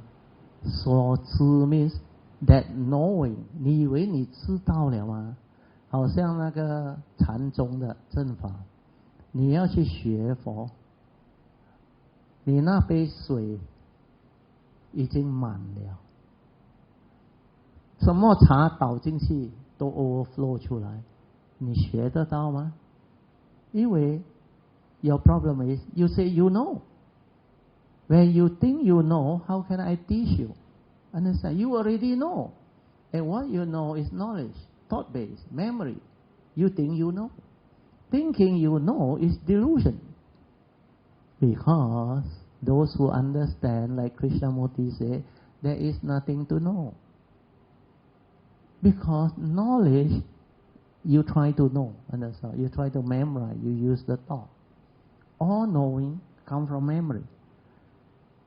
But when you see things as they are, it's a wisdom. It's not a knowing. It's not a knowledge. It's not rigid. It's aware of the movement, the phenomenon, the universal characteristic. That's why they call it enlightenment. You insight into phenomena. You awaken to phenomena. You realize the universal characteristic. In Mandarin, it's called 悟道觉. Understand? You awaken. It's not thinking. Hi, Teoh, brothers and sisters. I wanted to share something because I've heard this analogy before, and at the beginning, the microphone, I was thinking, what's so special about a microphone? But over the years, what helped me, or at least what I started to understand about this is when we look at it being a concept, we become disinterested in it. So when my dad gave an analogy about the baby looking at things. So for example, when he said the microphone, maybe when he said, oh, you think it makes noise, we say, okay, I can think better, I can know more, I see it's red color, black color lah. Then actually, when we say we know, we become disinterested in it, we stop becoming curious like a baby because we are no longer interested in how many parts there are in a baby. I have no idea, I don't know. Actually, a lot of things I don't know. If I want to really go and know, I cannot say I know. Who's the supplier of the metal? Which generation technology is this microphone? 2021, 2017? What kind of mesh technology? Does it block off? Is it noise cancellation? All that? I don't know. A lot of things I don't know. But this is when you're really curious about it. These are the things that we really go and find out only when we say, I don't know. What is it? You don't say, microphone, I know. That we stop being disinterested. We look at everything with a fresh light. Then we don't assume we know. Then I realize I look at things very differently now. Then if I want to know everything about microphone, I cannot live my life. So there's no need to know. Look at everything as if it is new. It will tell you the story. You experiment with it. Oh, got sound. Okay, this microphone makes sound. Maybe there's some toy microphone, no sound one. You know, you don't know. It looks like real, no gun. Got real one, got fake one. Okay. You don't know. Okay, Yeah, so very good. I continue explain, you will understand. Because otherwise it will take you off another thing, which is more confusing. But now you need to attentively understand. The difference between I know and I understand is very big difference.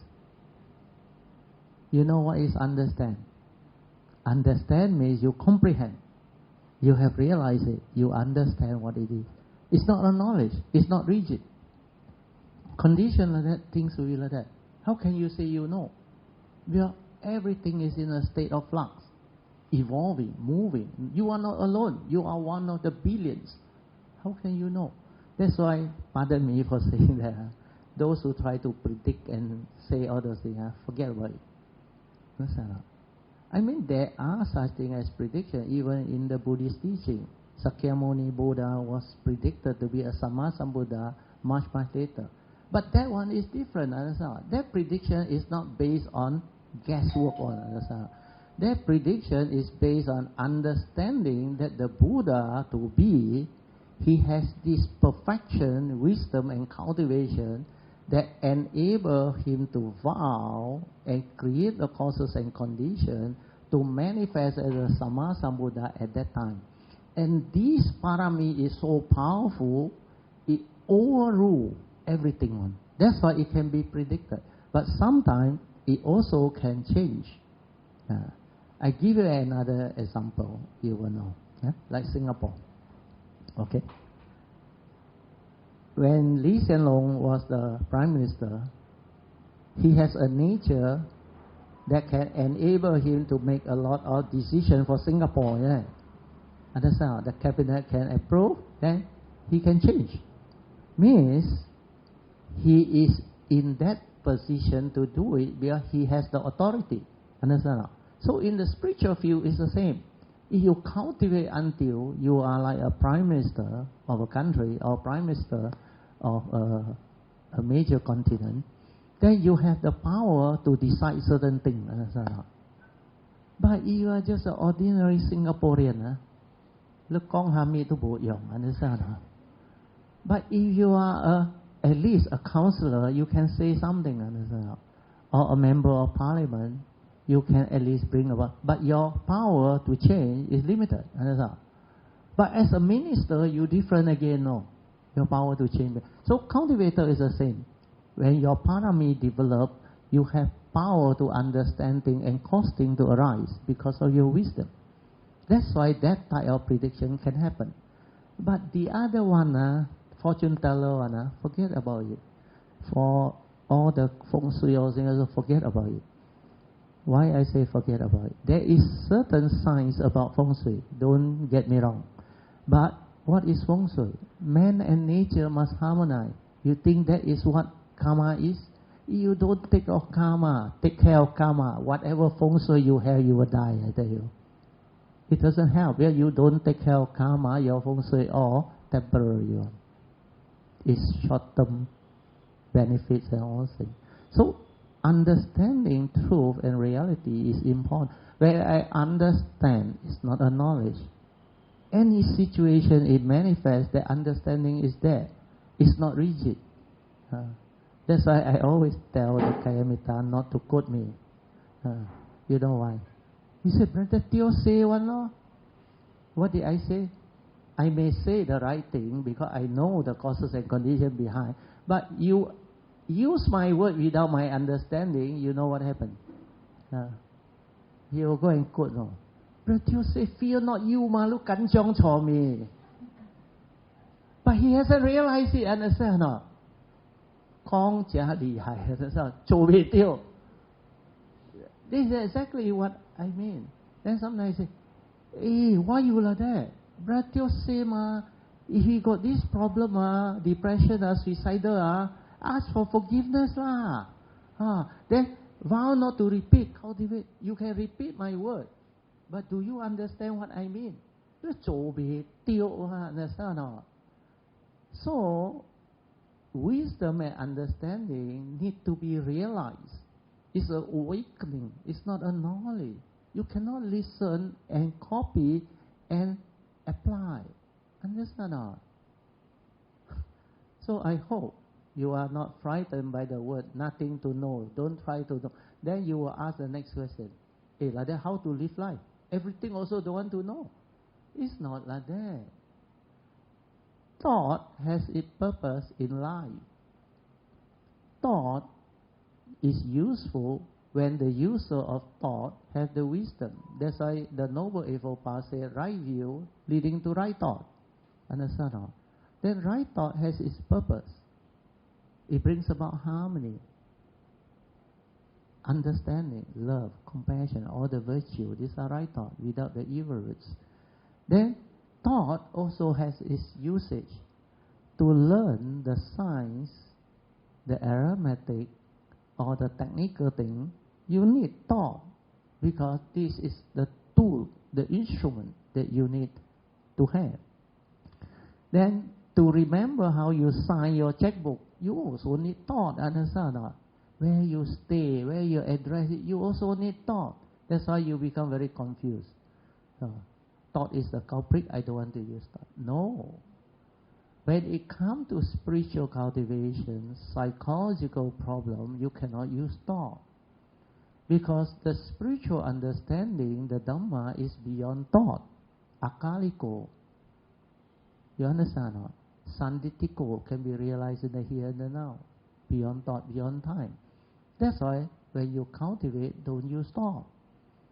But to live life, you need thought. You need to communicate. You need to express. You need to remember things. You need to learn things.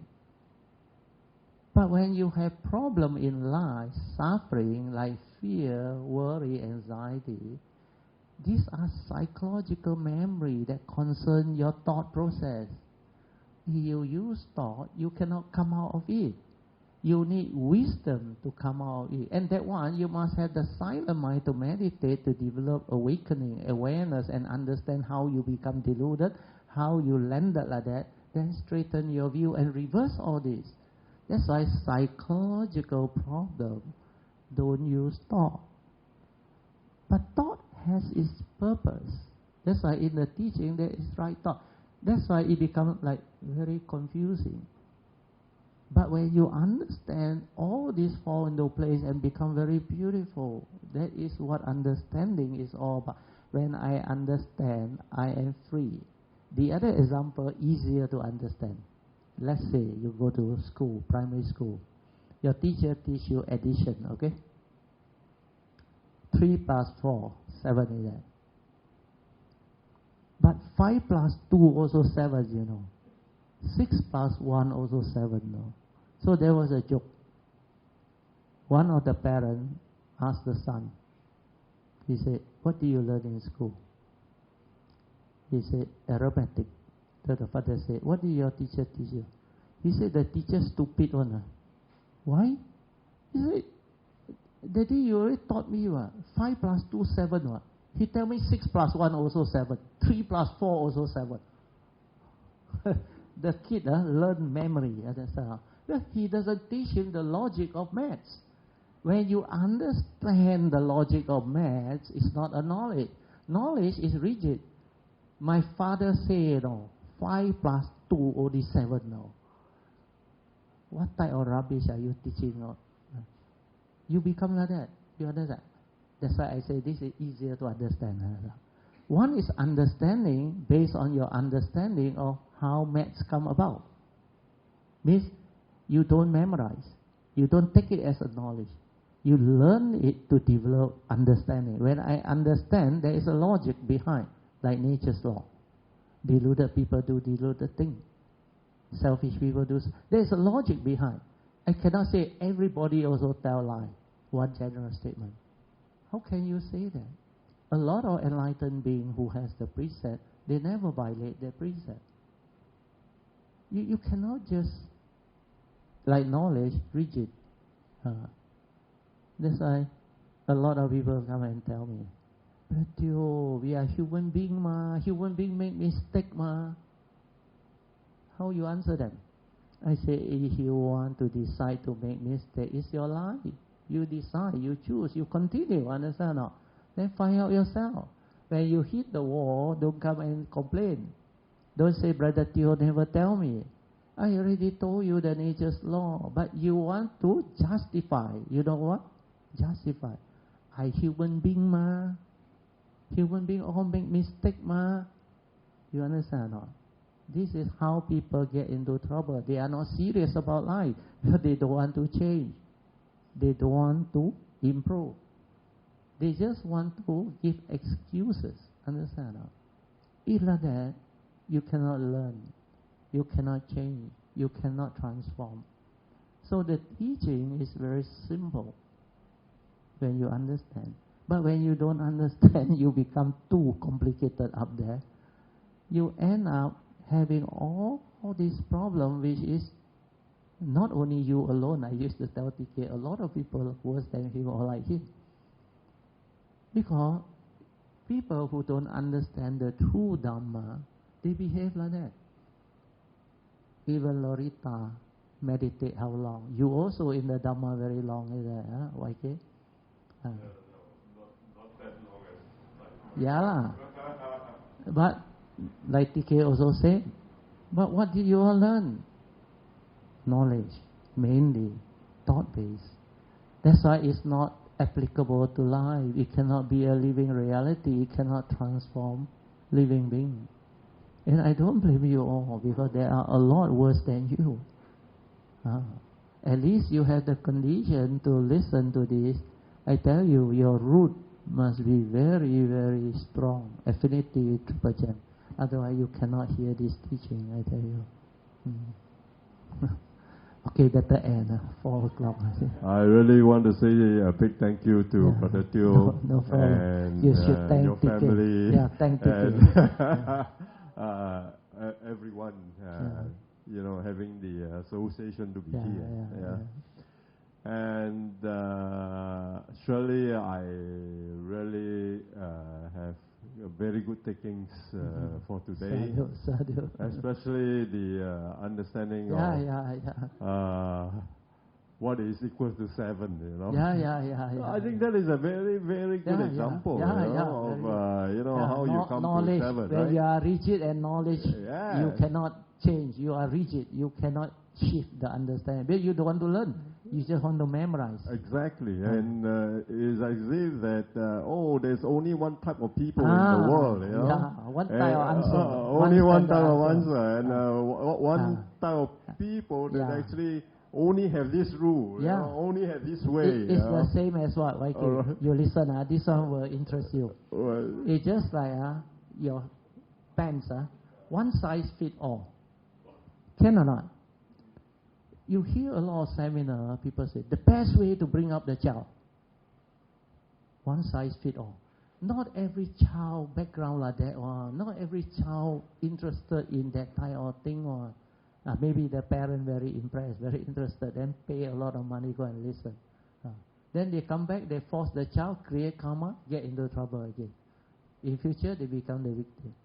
So why you want to believe all this? There is no such thing as the best way.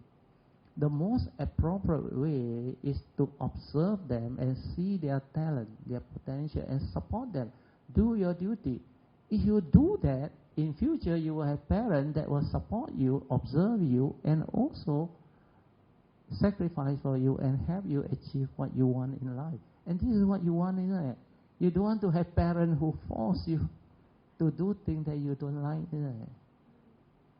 So that one, I think, is also a very good analogy. Really, thank you so much again. And what I want to say again is that,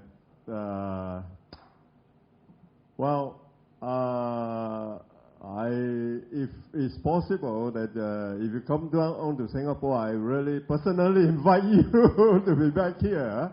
Right, to actually Thank you because so my much. elder son is also a very staunch Buddhist and I want him to hear from you. Okay. Because I see you as an equivalent to Sadhguru, where he also said or pronounced the same thing. Yeah. Right? That spiritually, if you want to develop, you know, there is no such thing as that you go to attend school, go to a proper training, and you only restrict yourself to certain knowledge. Right? But if you really want to develop spiritually, it is from the base of the heart, the mind, right? And when you free yourself, that is where wisdom arises. Right? What he says is very true. Do you know, Krishnamurti say the same thing. What is our education doing? They are feeding you more and more knowledge. Very technical, scientific, maybe humanity, arts, everything. They are giving you all this thought-based thing. But do you know, even after you graduate as a doctor or a psychologist or a specialist in that mind field, you still don't know yourself. You understand? Self-knowledge. You still don't know who are you, what are you. They still grasp on to the so-called human being, thinking that it's real. They still have suffering because they don't have the Dhamma. So school cannot teach you wisdom. School teach you knowledge to maybe excel in academic. Because the lecturer themselves don't have the spiritual understanding, how can they teach you spiritual understanding and think? They will only teach you based on what the syllabus and the thought create for them. That's why you must understand the limitation of schooling. But it doesn't mean that schooling is no good. No, schooling has its purpose, like thought. You need education. You need certain type of understanding of life. Because if you are not exposed, you don't have the understanding. That's why at Expo, I know what school life is. What do they teach me? But spiritual thing, I can't learn. That's why in 1971, when I come into contact with the Four Noble Truths, when I started to connect with the teaching, I straight away tell myself, no need to search, that's it. Nobody in the world, 2,000 over years, can summarize all of his understanding into Four Noble Truths, which is the secret of life. All mundane and super mundane there. How to find? That's why I straight away knew I don't search anymore. I just dedicate myself to cultivate, to realize this teaching until 1989. Everything happened. That's why you must have this understanding. Because when I hear the Four Noble Truths, I read from a book that somebody gave me. Immediately, like I understood the whole teaching one. No need to teach me. Even the book never says the secret of life, Monday. So all this don't have one. They always tell you Four Noble Truths. And what is Four Noble Truths also they don't know. They cannot elaborate on it. Because they are so scholarly, technical. Pardon me for saying that. Because most of them are that I realize. That's why when you are serious, you will understand what the spiritual field is. Then when it connects, you must go all out to cultivate. It's just like TK. Certain things like strike him. He knows these are the Dhamma that you never hear from others.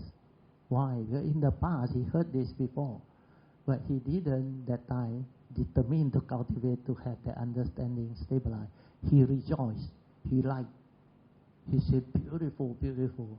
But the cultivation part didn't go in strong enough, deep enough. Then the problem with karma is, in the past, he also must have promoted and teach people this type of thought-based one. That's why I end up going through all these things.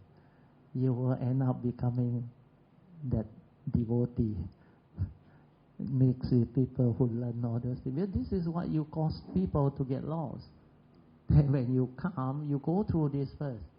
Then when the condition arise, then only he managed to like spot it on the internet. He doesn't know me. He only saw my video.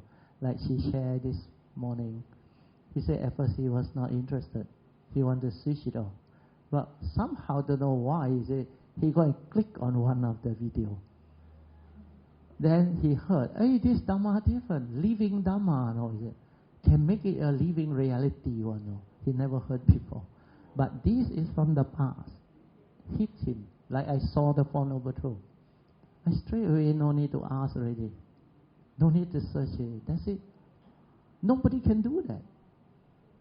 I even tell myself at that time, even I have the enlightenment of the Buddha. Of course, not Sama Sambuddha, even, let's say I enlightened to the Four Noble Truths. I cannot summarize all my understanding into Four Noble Truths like it. Cannot. Impossible.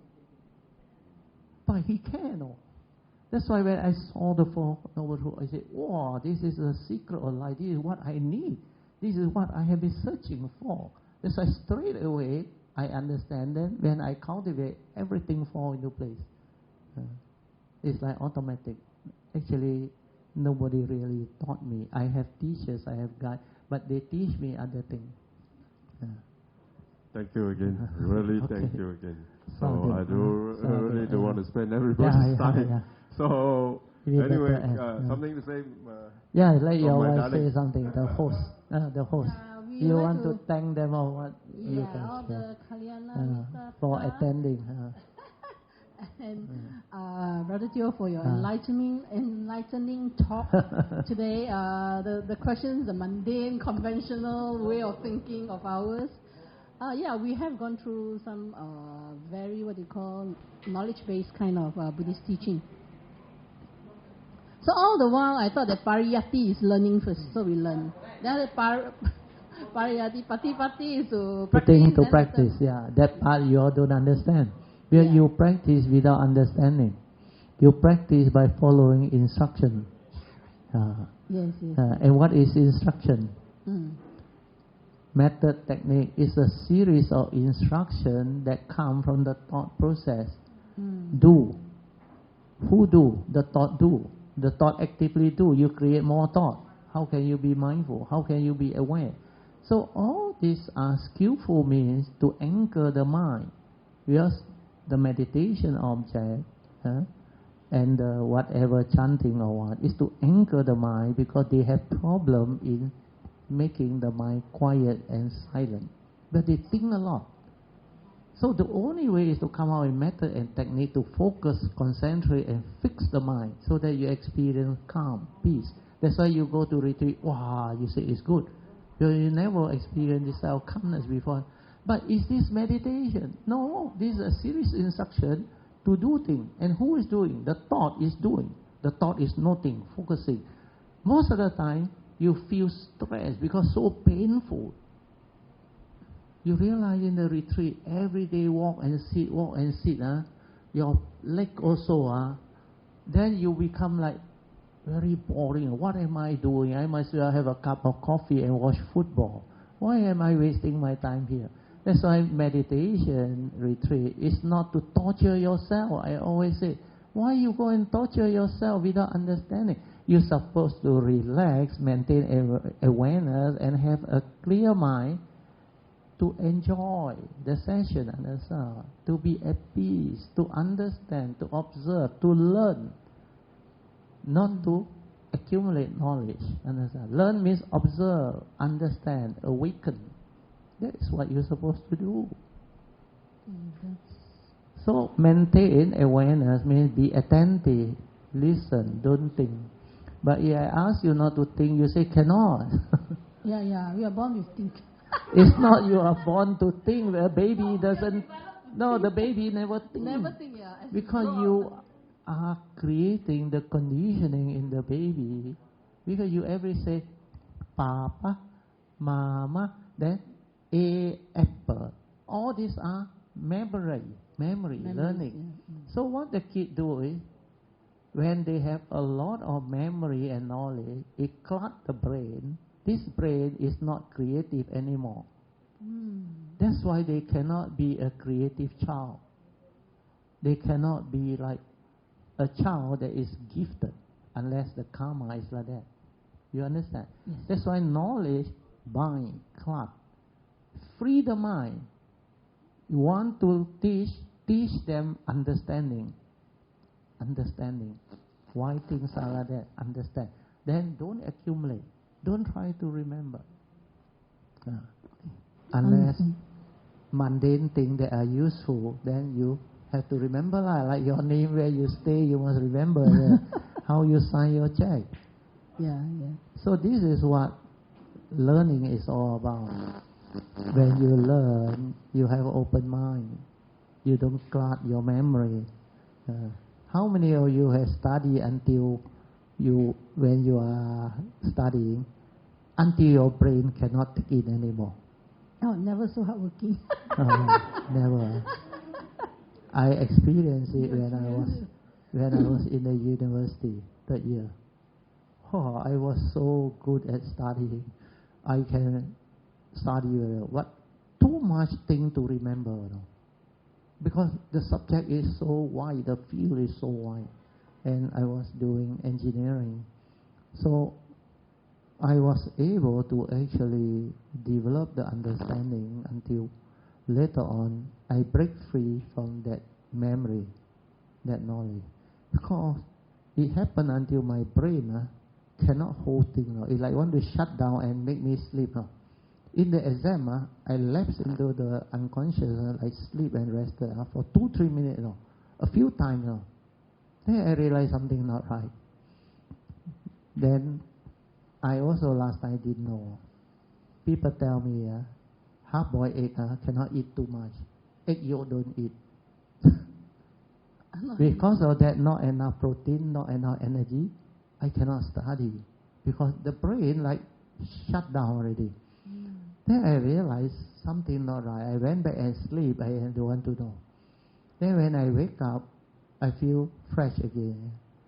Then I met one classmate. I asked him, how much half-boiled egg you eat one day? He said, "Lak liap." Wow! I said, that is great. Nothing happened to you. Nothing. He said, he is very strong. Wow, after that I got order 2 half-boiled egg. And then after that I got no more problem. Because not enough nutrition can cause the brain to break down, to shut down. Because this is the way to protect you. That's why you must learn and develop the understanding and find out yourself. Don't believe what people say. Otherwise you become gullible.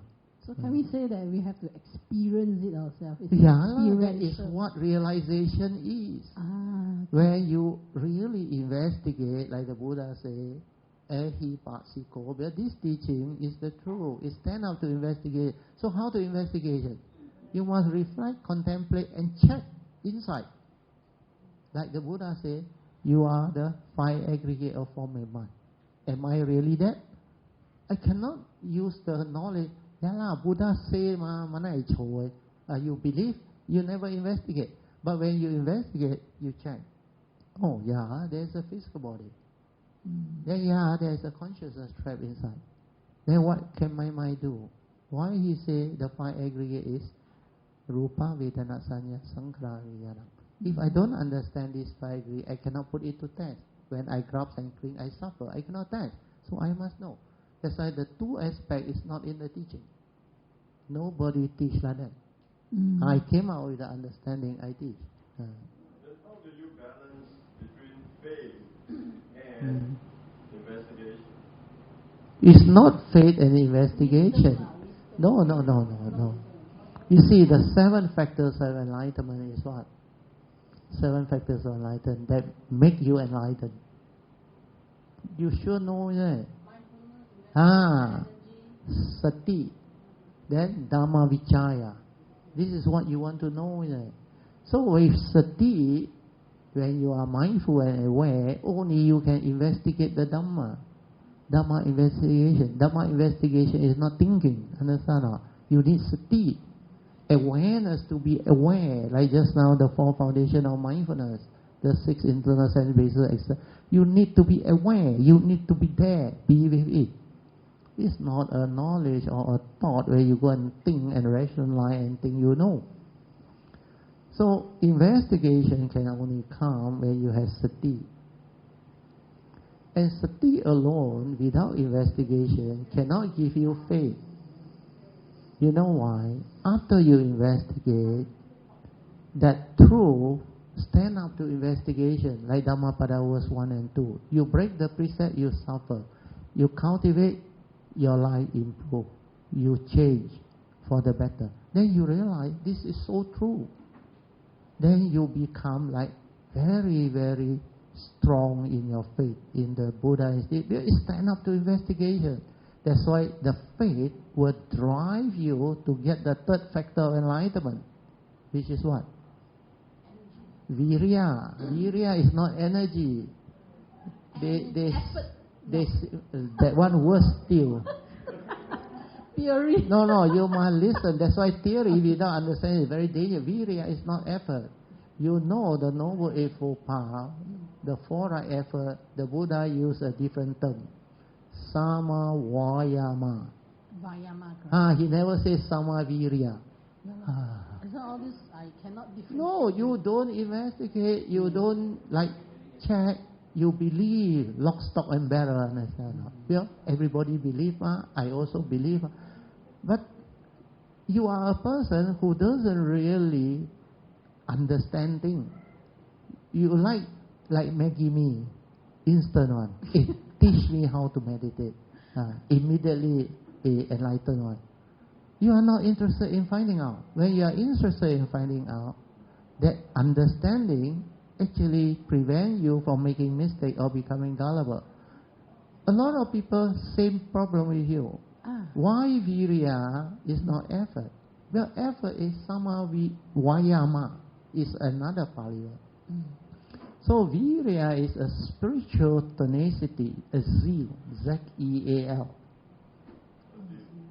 Spiritual tenacity and zeal to drive you to cultivate, understand? Because you know through the faith that this Dhamma is so beautiful, it stand out to investigate, that's why it drives you to cultivate. Virya, okay. That's why from Saddha, the faith, virya arise. Then when virya arise, when you cultivate, sati will arise. You develop mindfulness, stability of mindfulness. Then when you stabilize sati, samadhi will arise. When sati and samadhi arise, you can see things as they are, you will awaken. Wisdom, panya arise. That's why the 5 spiritual faculties are described and taught in this way. But people who don't understand, scholarly, teach. That's why when I saw the teaching, I told the Kayamita, you don't ask me, you go and ask them. This is how you have been taught, understand? No? It's not about right and wrong. It's understanding. When you understand, you are not gullible. Why you follow instruction? Like a cow. Pull your nose, you follow. Why? Easy. To be a follower, no stress. Popularly accepted. Everybody also agree. So I got no issue. But if you dare to say something which contradicts what is being popularly accepted, you dare to do it or not? When I first come out and share, everything I teach is the opposite of what they learn outside. All the Kayamita panic. They panic. Okay, we have to go already. Thank you so much. You know, I'll hand the my mic to wife the is organizer. Yeah, TK, anything TK to say say? something. Quick one. They are grateful for your condition. Where you invited me, you had affinity, so you can say something if you want to. I thank you for bringing Brother Teoh here. Sadhu, sadhu, sadhu. Yeah. Brother Teoh, really thank you for your Dhamma sharing. I think it's truly very unique. It's not something that in the past that I heard. It's something that is already been there. Yeah. And it's something that it really touches. Yeah. So today, though I have heard your Dhamma sharing, and part of it that today you share is also part of what I heard before. Yeah, yesterday and earlier. Yeah, so this is really a fascinating time, a wonderful time. luckily recorded. Yeah. You Fortunately. must listen to today one again and again. Then you will become different. Then next time you listen to my other talk, you understand. Otherwise you cannot understand. Where today one is the basis, the foundation to have that straightening of view. It will straighten your view. It will open up your outlook of life and learning of the meditation, the spiritual understanding. Because everything is important is there. Because of the condition, you all supposed to receive it. It's not I decide what to speak. I speak because they request something. The brother-in-law got problem. I know I can add this in because it is the same thing as elaborate on that. That's why it fall into place. So all this, when you have the understanding, you become different. Then later on, you develop the faith, like what TK said. Most of you are at the fringe, undecided, believe or not to believe. You don't see the importance of this teaching. You don't see the uniqueness of this teaching. You don't see the special transformation power of this teaching. If it allows you to understand the secret of life, so that you can understand life and have the noble life, what are you waiting for? Otherwise, every life you come, gong gong tua, gong gong jia, gong gong si, I tell you, you suffer without knowing. But your sister and brother-in-law is blessed because they have good dana parami. That's why they have this good life, and they got children who want to listen. Because not all kids at this age want to listen on. They will disappear on. To them, the handphone, more things, social media, all these things. And a lot of these things, like what TK said, is meant to be. Everybody here because there is condition. My daughter started it, say I want to come back to Johor because of some event happened.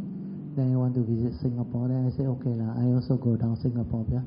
He requested to give me dana when I was in PJ, many months back. I said, unless he come down, otherwise not easy. Then I didn't even tell him wait for me to come down. No, I just say let things be. Then he very patient. No, he never remind me, never chase me, never do anything. Then it so happened the pandemic over, went into endemic phase. Then Singapore opened up. Actually, before end of May, it's still not open. I still cannot come. That's why later on when it opened up, there were conditions. Then I knew. Then I told my daughter, I will book the ticket. Then after I booked the ticket, I didn't immediately inform him. I informed him 1 week later. Oh, then he immediately rejoiced.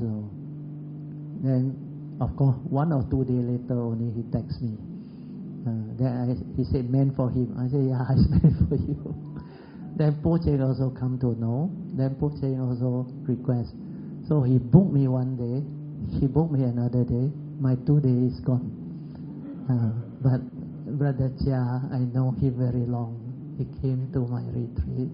And the wife Sandra, they have been coming to my house, listen and develop the faith. That's why they understand a lot of things. You want to understand more things, you look for Brother Chia. Sandra also can helping the friend, everything. So because they have affinity, so tomorrow breakfast he is coming over. Sandra, you coming? Good. So we can have the morning before I fly back for them. So you continue. Sorry.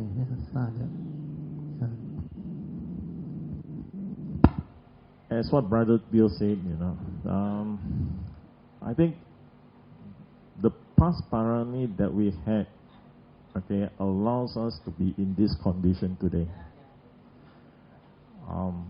It's not easy for us to arrange all these things. Thank you to my sister and brother-in-law. Really, I'm very grateful for them to allow me to use this. Honestly, before I approach you, I had actually been to a few centers, and I was told some are actually under renovation. So I was telling myself, wow, where's the condition? You know? Is their parami Uyen? Yeah. They're supposed to host this and receive this one. Definitely. Because in the past, there are things that happened before. Otherwise cannot. And they did it with joy, so willingly. So with the other centers that I approached, that they have problems like renovation, doing renovation work. You know, I am not able to. So during that time, I was just sitting back, what to do next. Then I remember my sister has a big house.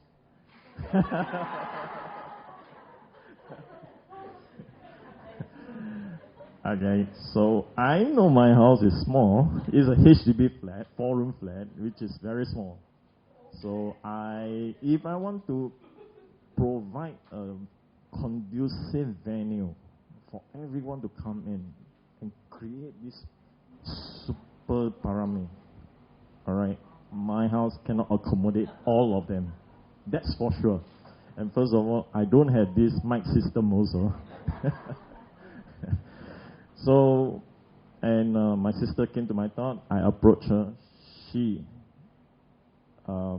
Before she agreed to my request. Okay, I sent her brother's Teoh clip. I suppose she listened. And she called me and says, Brother Teoh is a special person. She wrote in the message. And for that, she acceded to my request without hesitation.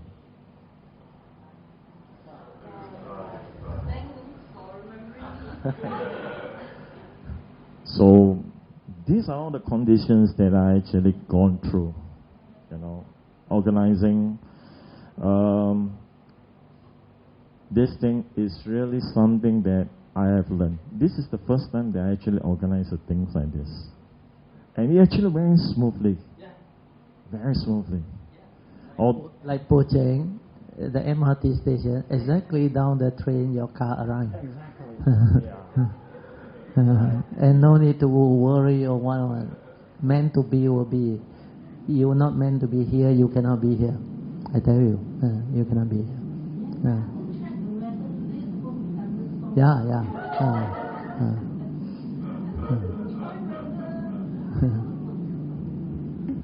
Well, the amplifier was not working, so we were going to run around to make sure that it works because we know that Brother Teoh. Yeah.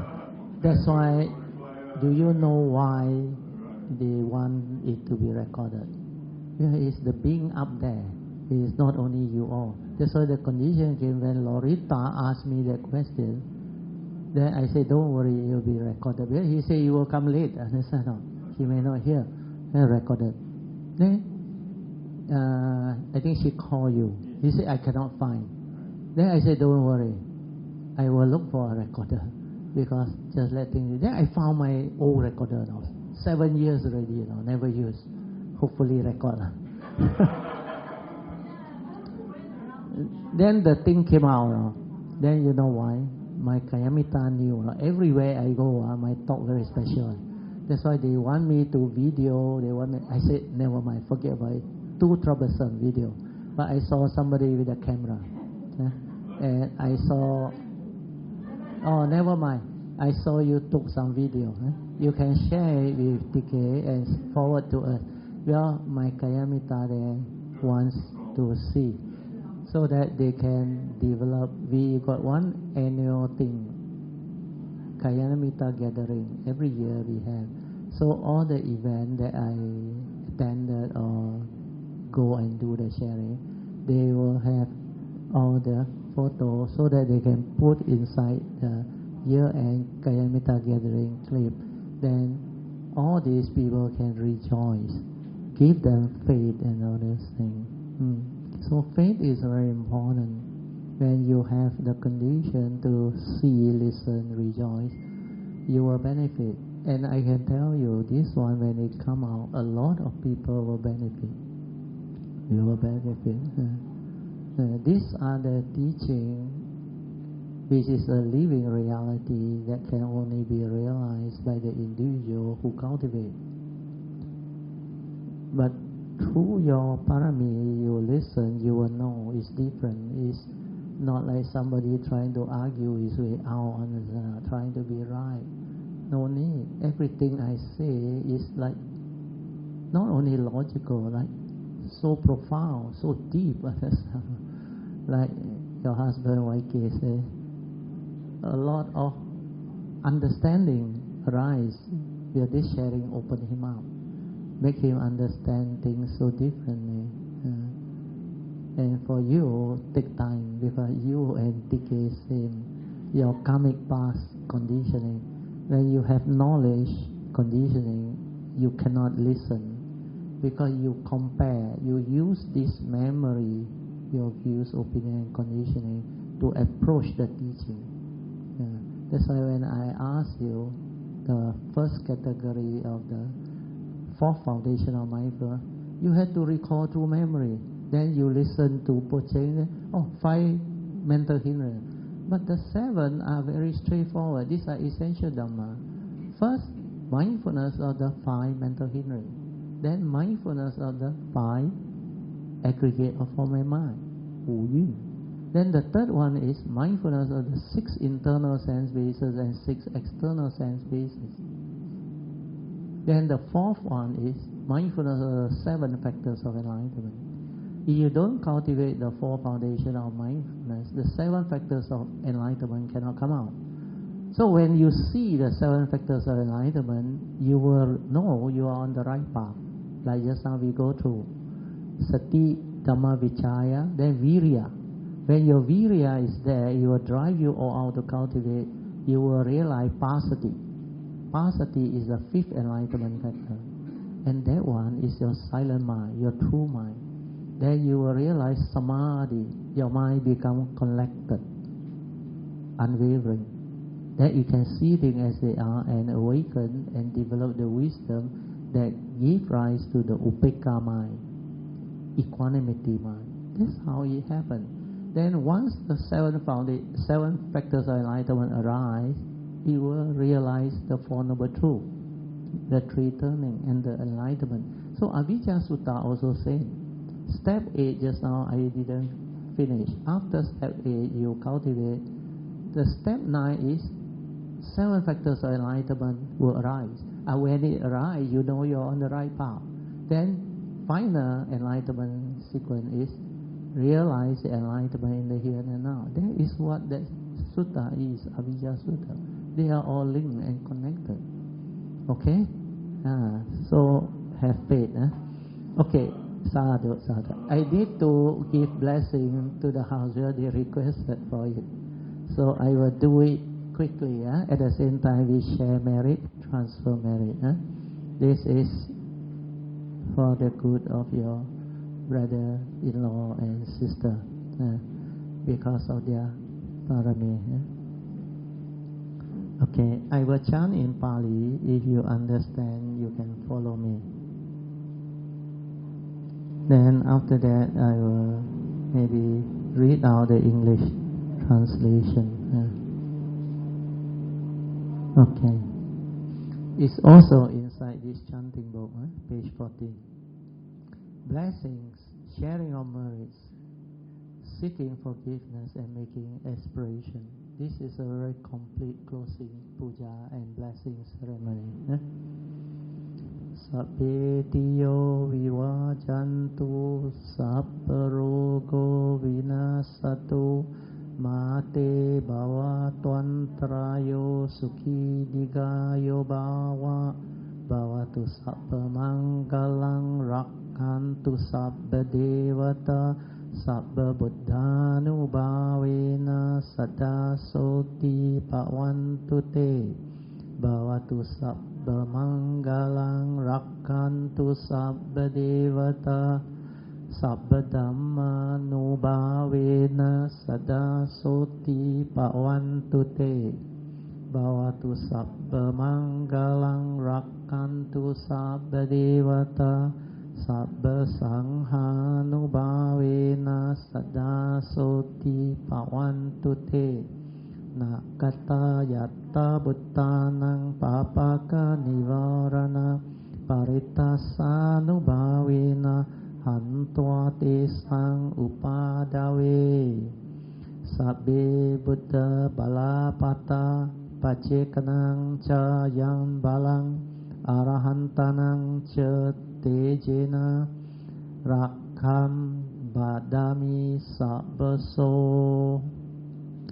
Then after the blessing we will chant the sharing of merits starting with the devas.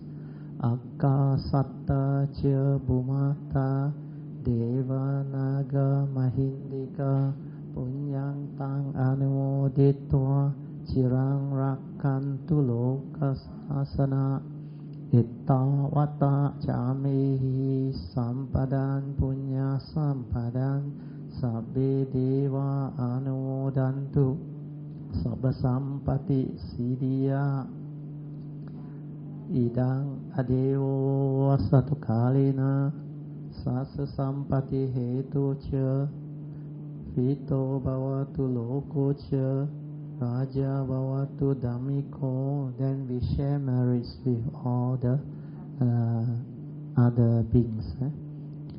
Idang me nyatinang hotu sukita hontu nyatayo idang me nyatinang hotu sukita hontu nyatayo idang me nyatinang hotu sukita hontu nyatayo imina punyang kamena mame bala samagamo satang samagamo hotu yawa nivana patiya. Then asking for forgiveness from the triple jhana. Kayena vacha cittena pamadana maya katang acayang kamami bante puri panya tathagata. Kayena vacha cittena pamadena maya katang acayang kamami dhamma sandittika akalika. Kayena vacha cittena pamadena maya katang acayang kamami sanghang supatipanya anuttarang. Sadhu sadhu sadhu. Okay, you all can pay respect to Triple Jhana. Sadhu sadhu sadhu. Okay, I will chant the respect for the Triple Jhana so that we can do it together. Buddhang pujemi, Dhammang pujemi, Sanghang pujemi. Okay. Thank you so much. Sadhu. So, hope there are causes and conditions for us to meet again. So, my nature rejoices with all the wholesomeness. Sadhu.